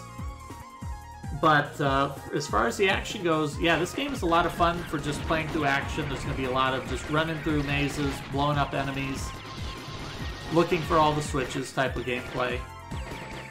The game is mostly notorious because this is one of 2 video games that made the novelizations canon. Nintendo produced 8 Worlds of Power books that were novelizations of various games, including Wizards and Warriors. There was a Metal Gear book. I believe there was a Castlevania book. And then there was a Blaster Master book. And the Blaster Master book decided that it wasn't enough to just have Jason looking for his frog.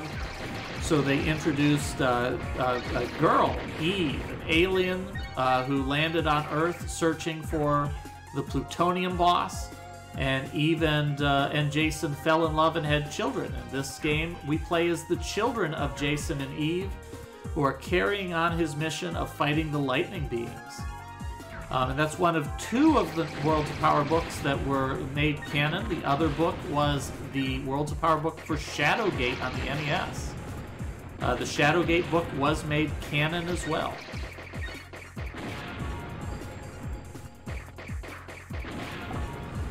This game is a lot less Metroidvania than the original one. Of course, in the original game had a pretty good cadence to it that you'd enter a zone, you defeat the boss, you get a new upgrade, and that new upgrade would get you to the next zone. This game has a lot of just you defeat the boss and it unlocks the next door to get to the next area. We saw someone losing some time from that earlier on because he found the portal to Area 2. But because he had not defeated the first boss yet, he could not progress through it. We will be picking up some upgrades, though. At the end of today's goal, the players will be collecting the climb upgrade, which is very cool looking and also really not very useful. But we'll talk about that more in next week's goal. Some of the later upgrades we pick up will be pretty nice, though. We'll get a sweet boost upgrade that lets you play as Speed Racer. And of course, we'll get a hover upgrade, which will make navigation of the world significantly easier. So Nighty has already moved on to the second of these indoor zones. The players will be entering 3 of them in this chapter, whereas in the previous chapter there was only 1 area to explore. And Nighty is looking for a switch that's going to deactivate the force field in the 3rd and final of the indoor areas.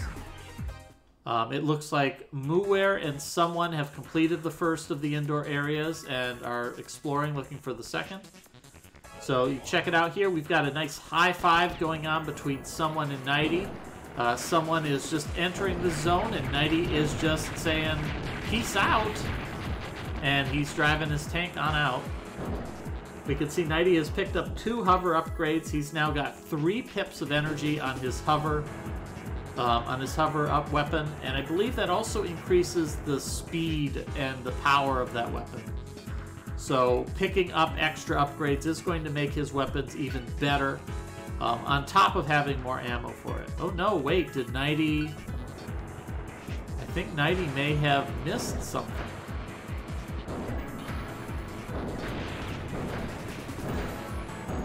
Maybe Nighty is feeling a little bit iffy here and he's going to hit a save point.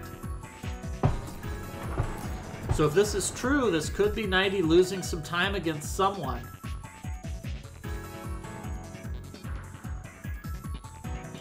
It's like Muware fell down the waterfall shaft and has had to climb back out. Excuse me.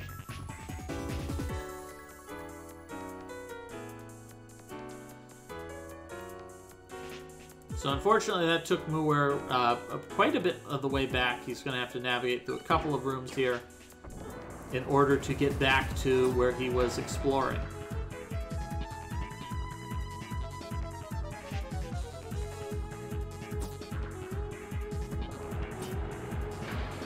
This game was released as a bargain title in the United States. It was originally developed in Japan. They decided to localize it, and for whatever reason, I think maybe because it was so late in the PlayStation's life cycle, they released this game. It was $10 brand new when it came out. So it was released as a budget title. I picked this up new when it came out as a child, and I enjoyed it quite a bit. It was, I thought it was a very fun game. We can see Nighty here doing his sidestepping. This is the fastest way to move, so that is absolutely, completely optimal, even though it looks kind of silly. And Nighty plunges into the hole.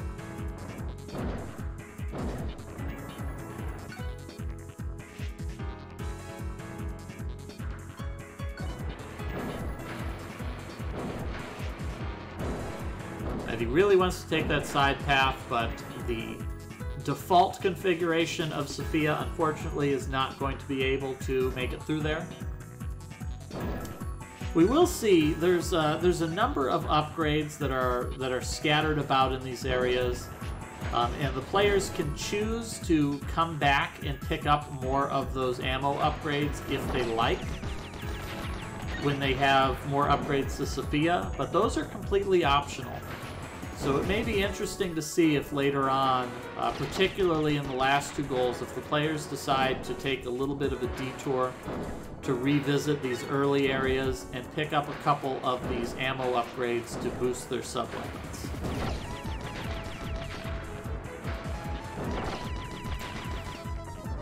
This game is a little bit of sort of a middle ground between OG Blaster Master on the NES and Blaster Master Zero. Unlike OG Blaster Master, there is more than just the base upgrades. You can upgrade your sub-weapons as well. Those are optional pickups. However, those optional pickups just increase the sub-weapons only. Nighty is really deciding how badly he wants this. Nighty does not want that badly enough to have to climb that room again.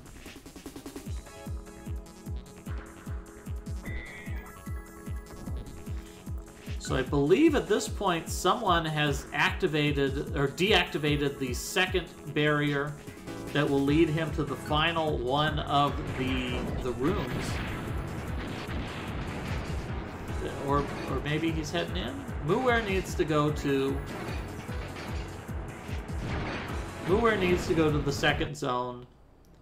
Yeah, that force field is definitely down for someone. So someone is moving on to the third room.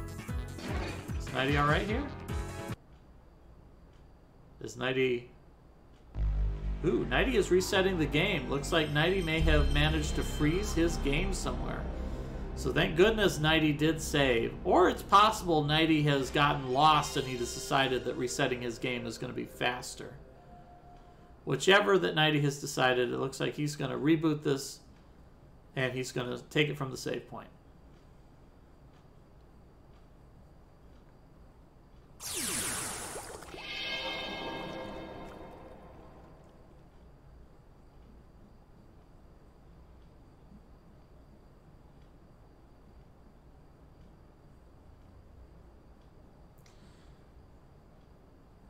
Muware sees that upgrade, but he is conscientiously putting it out of his mind. He's going to jump across these platforms and make his way to this gate. Looks like Spritz has deactivated the third force field and will be entering the third and final room. And looks like someone's in there already. This last area is very small. It consists of just two chambers here and then a boss. Uh-oh. Nighty's stream is lagging a little bit here. It takes a little while to load. This is definitely a PlayStation 1 game. So it looks like someone has made it to the room of the boss of Zone 2, the water zone. I didn't see what his upgrades were.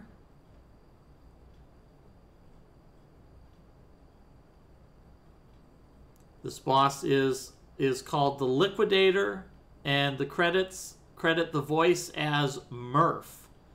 So everybody give it up for Murph here.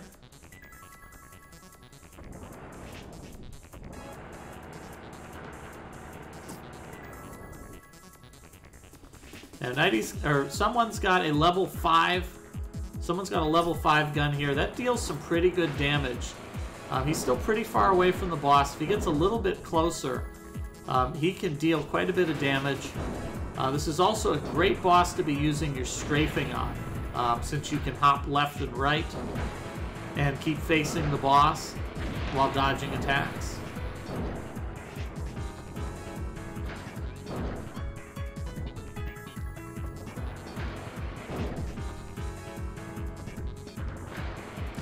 And this is absolutely a boss that is completely different depending on which weapon upgrade you have. If you've got a level 1 gun, this boss is going to be miserable.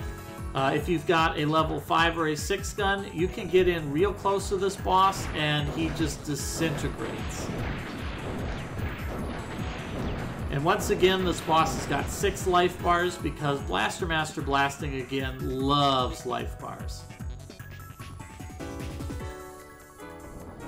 You can see that someone has already blown up one of his arms. Just going to disable another one of his attacks.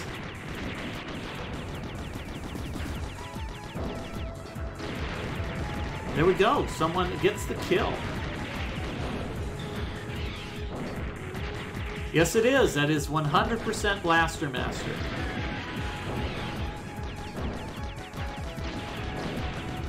And so someone is just waiting out this final cutscene, and he knows that this is the end of the goal. He's just got a couple of cutscenes to get through, and then he will be done with today's goal, having defeated 2 of the bosses. This game has a total of 9 areas, 8 real areas, and then the final area is just the final boss. This will take about 5 segments to go through. So we will have another 2 bosses coming up, not next weekend, but 2 weekends from now when we continue this game and we play on to the next areas, which will be the jungle and the lava zones, because of course you need to have at least one lava themed zone in every game. So Nighty is a little bit confused here. He's got a map thing that's saying, hey, go here. But he absolutely deactivated this force field, so I think he's really confused right now. Or maybe he's not confused in the least, and he just keeps pausing so he can keep track of what the hell is going on with all these enemies.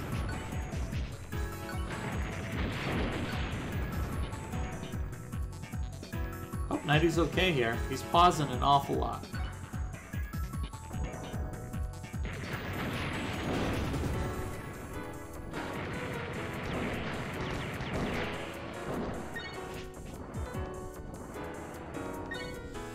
So at any rate, next weekend, we're not going to be playing more Blaster Master. Blaster Master is going to be picking up 2 weeks from now.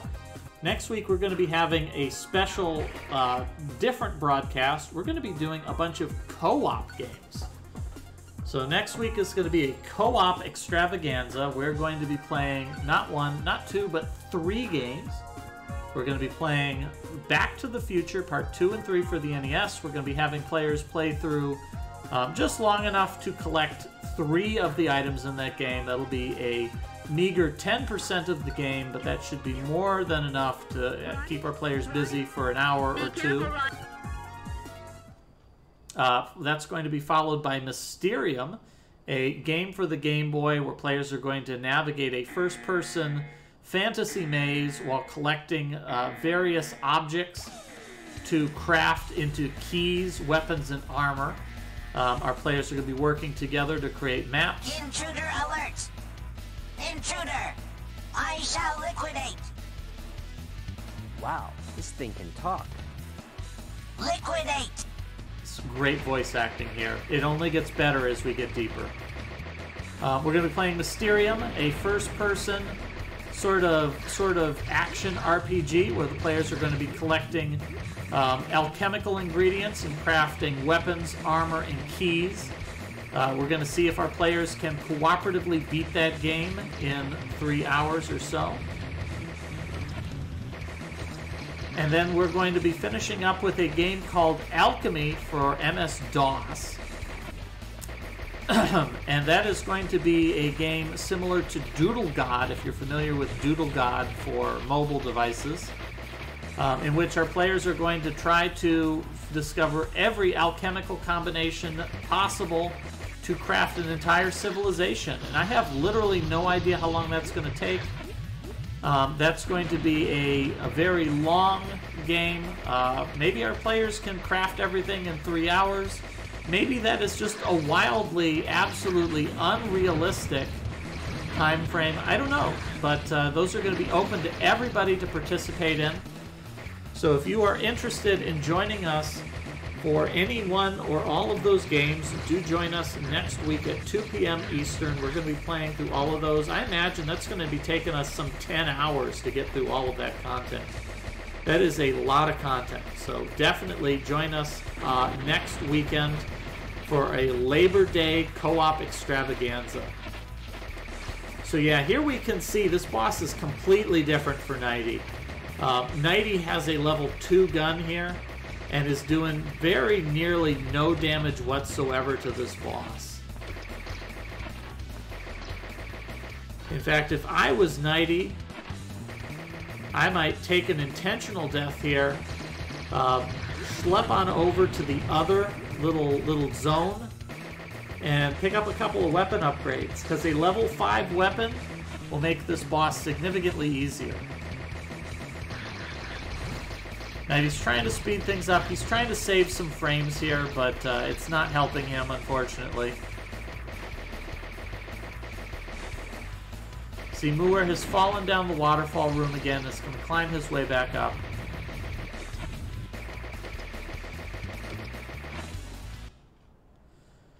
Yep, Nighty's taking a death here. So unfortunately, Nighty's losing a little bit of time here. He's at the end of the goal, but that level 2 gun is absolutely not going to cut the mustard.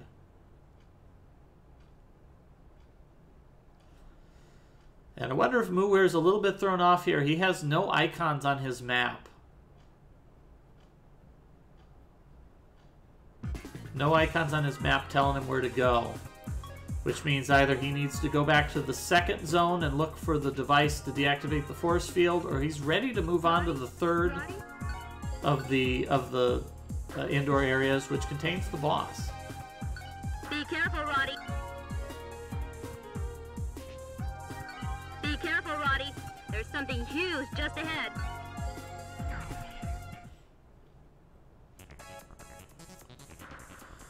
I'm not sure what happened to Spritz. Spritz left the zone. Perhaps he took a quick save break to make a checkpoint.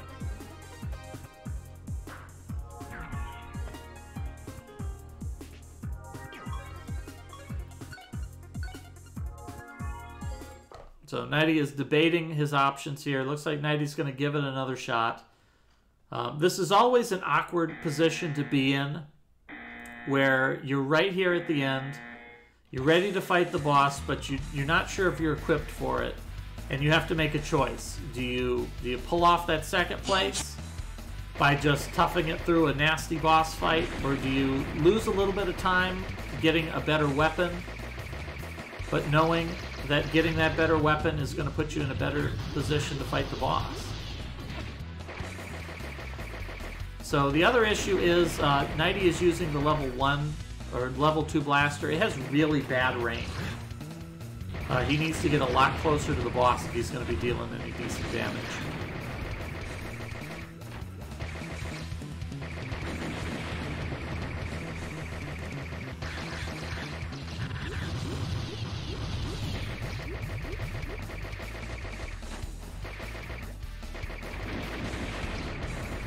He's dealing some damage to something here. One of those bars looks like it's about half full, and it's a glowing bar, which means it's one of the boss's basic health bars. So this might wind up being absolutely the right choice for Nighty.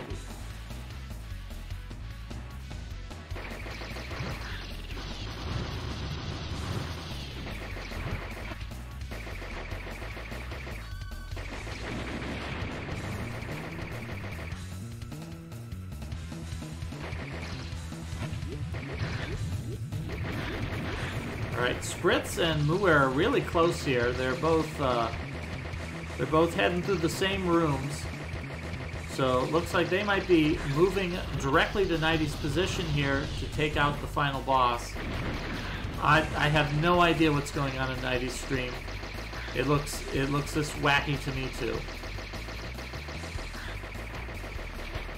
I think the boss's bottom life bar is pretty low right now, but it's really difficult to tell. As I mentioned before, this is a gimmick through the whole game. Every boss is going to be like this. Blaster Master Blasting, again, loves life bars. All its bosses are just going to be piles of life bars to deplete. So if you're the kind of person who gets a visceral, simplistic joy out of depleting life bars, Blaster Master Blasting, again, is absolutely the game you want to be playing.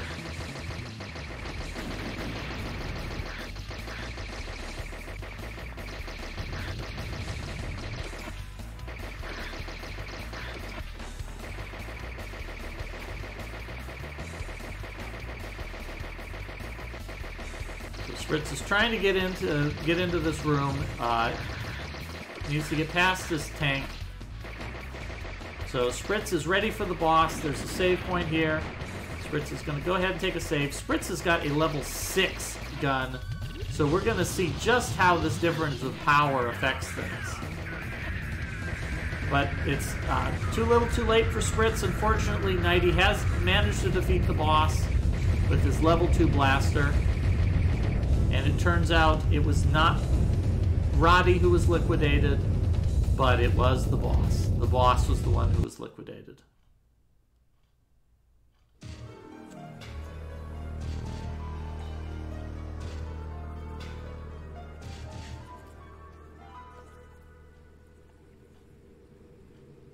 Can you see this?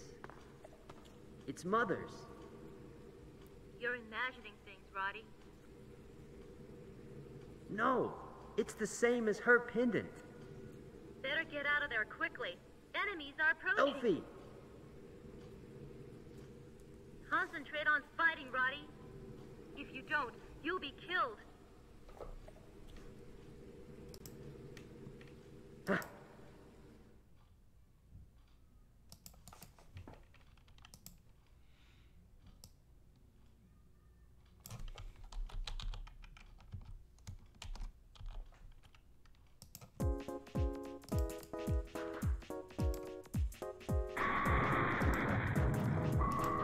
There's another upgrade for Nighty. Nighty is going to get the climb Roddy, upgrade. Are you listening? What's this? I finished adjusting the climbing parts and just sent them. Pick them up, okay?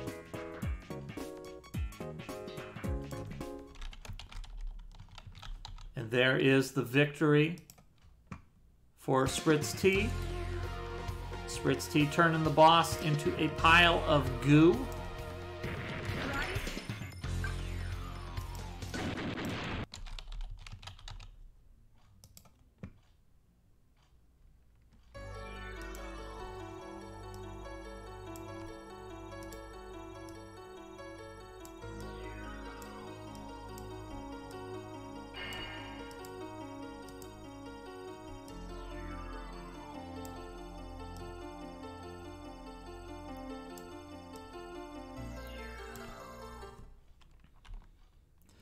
So if you've ever asked yourself why you're playing Blaster Master without the lore, well, guess what? This is the game you want to play. This game is going to give you all of the Blaster Master lore. Except for Fred. We're never going to find out what happened to Fred, which is really the only part that anybody actually cares about.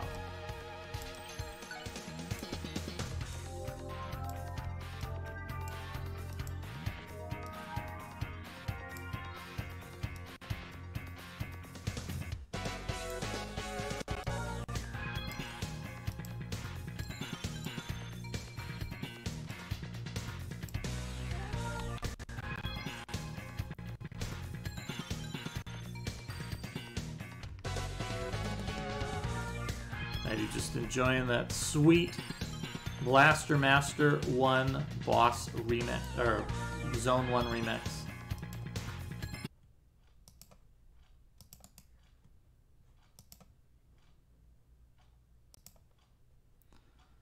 Let's go ahead and swap this over.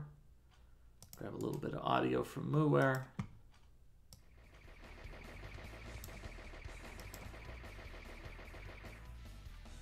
So unfortunately, Muir has lost his level 4 gun that he started with. As we saw from Nighty, this boss is way easier when you have a more powerful weapon. So hopefully players keep that in mind, because this is not going to be the last boss we're going to be fighting as Roddy. And Spritz T is going to be punching in that memory card. Number 1 is going to be slapping that cross button for OK.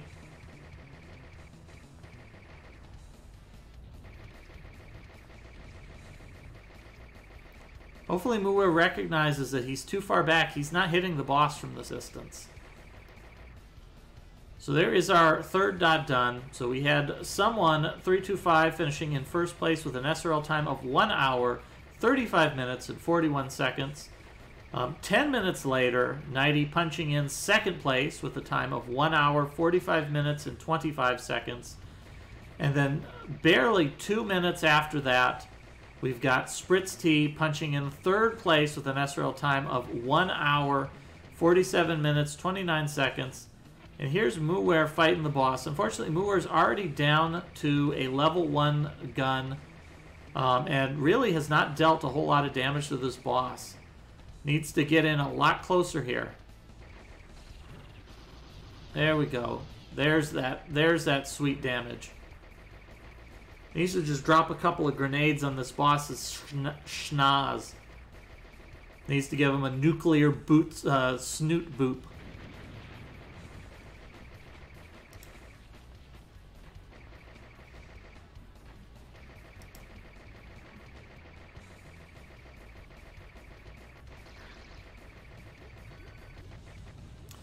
Sounds like Nighty was not particularly a fan of this title. That's unfortunate.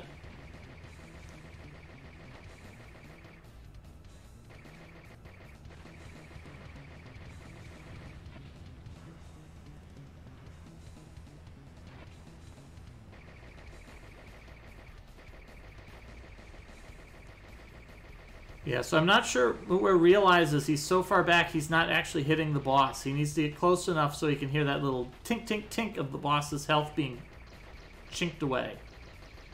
There it is. There's that delicious sound of damage.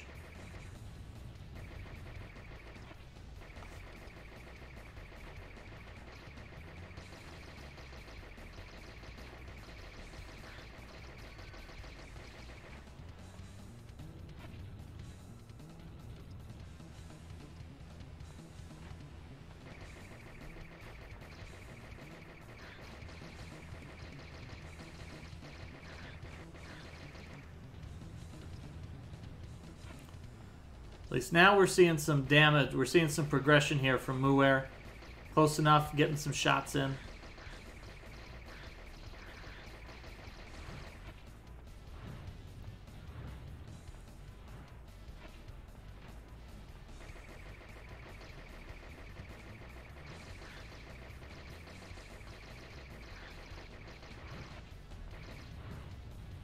I think Muir is just going to take a death here.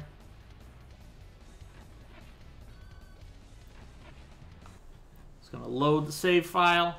I'm going to give it another shot here.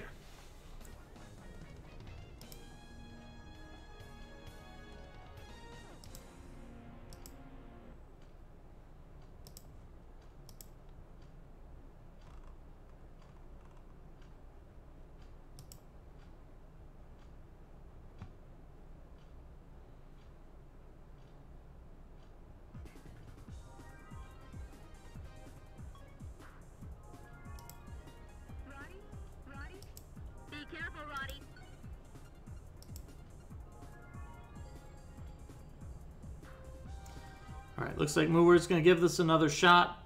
I think now that Muir realizes that he's got a lot of range, his range is pretty short, maybe he's going to do a lot better this time. Because level 4 weapon is pretty good. Should be able to get some good firepower out of that if he just gets in close enough.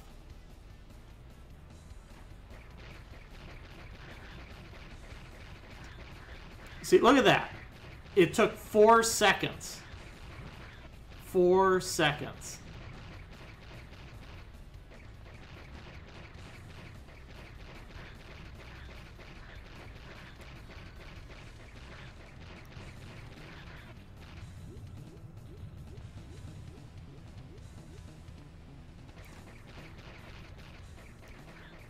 Who unfortunately lost one of the upgrades, but he's doing good here.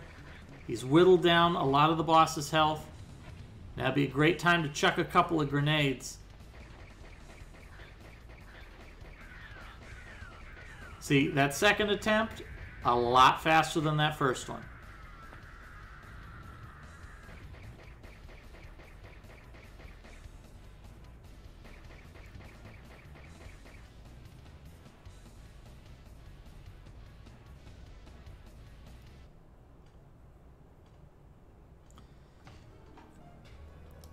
There we go. That's the last boss fight from our last player. We're going to try to pick this up 2 weeks from now. We'll see if maybe we can pick up some more players. Hopefully these players will rejoin us. Of course, that is one of the things about segmented races. Sometimes you might not have enough fun in your first segment to be worth the second one. But we'll see how that goes. In the meantime, next weekend, we're going to be doing a co-op extravaganza. We're going to be throwing out a lot of games at our players, and we're going to see if they can work together to solve those titles. We're going to be playing some Back to the Future, Part 2 and 3 for the NES. We're going to be playing some Mysterium for the original Game Boy, and then we're going to be playing Alchemy, a DOS title that is very similar to Doodle God.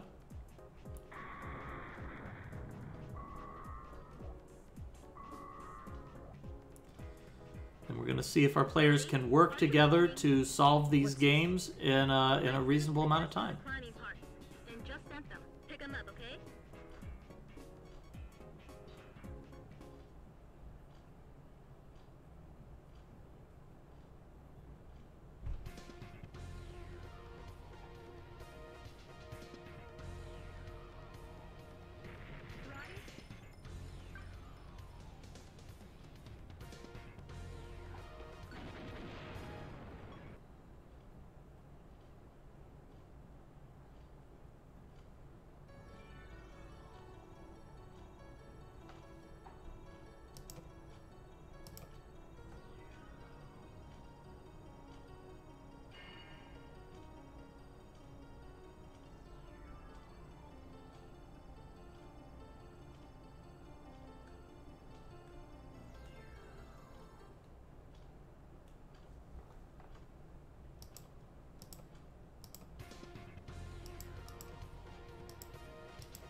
There's the save screen.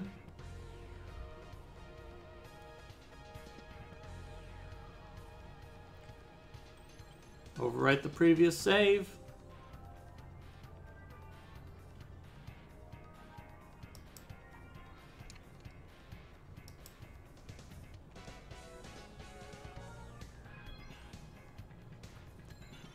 There is the dot done. 1 hour, 55 minutes, and 20 seconds. All our players finishing within a 20-minute window. Not too shabby. And so that is going to be the end of today's broadcast. Once again, next weekend is going to be a bunch of co-op games as a change. So we will be back with more Blaster Master 2 weeks from now. And hopefully you'll join us. So let's go ahead and raid somebody. Let's see. We've got Alpha's doing some Papa and Yo. Zenek is doing some swap race, but it looks like he's about over. So I think we're gonna go ahead. We're gonna go ahead and raid some Alpha 5, and we're gonna watch Alpha 5 play some Papa and Yo blind race. So thank you everybody for joining us today. I hope you had fun watching this Blaster Master race, and I hope you'll join us again in 2 weeks when we go for part number 2. In the meantime, next week is going to be Labor Day. We're going to be doing a bunch of co-op games, and those are going to be jump in, jump out. So if you want to participate, it's going to be very low effort to join in. You just need to download the games and jump in. And you can jump in and jump out as you please. So I hope we'll get a lot of folks who want to join us for that. That's going to be a lot of low effort. Join in, jump out, and help everybody to put together some alchemical formulas to map Hill Valley, solve some anagrams, and of course navigate a dungeon. We'll have more action coming up here in Mystery Funhouse next week, so keep an eye out. It's always a mystery what games we're going to be playing on this channel, but we'll find out what it is together. Everybody have a good evening and enjoy the rest of your Sunday, and we hope to join us here again on Mystery Funhouse. Have a good night.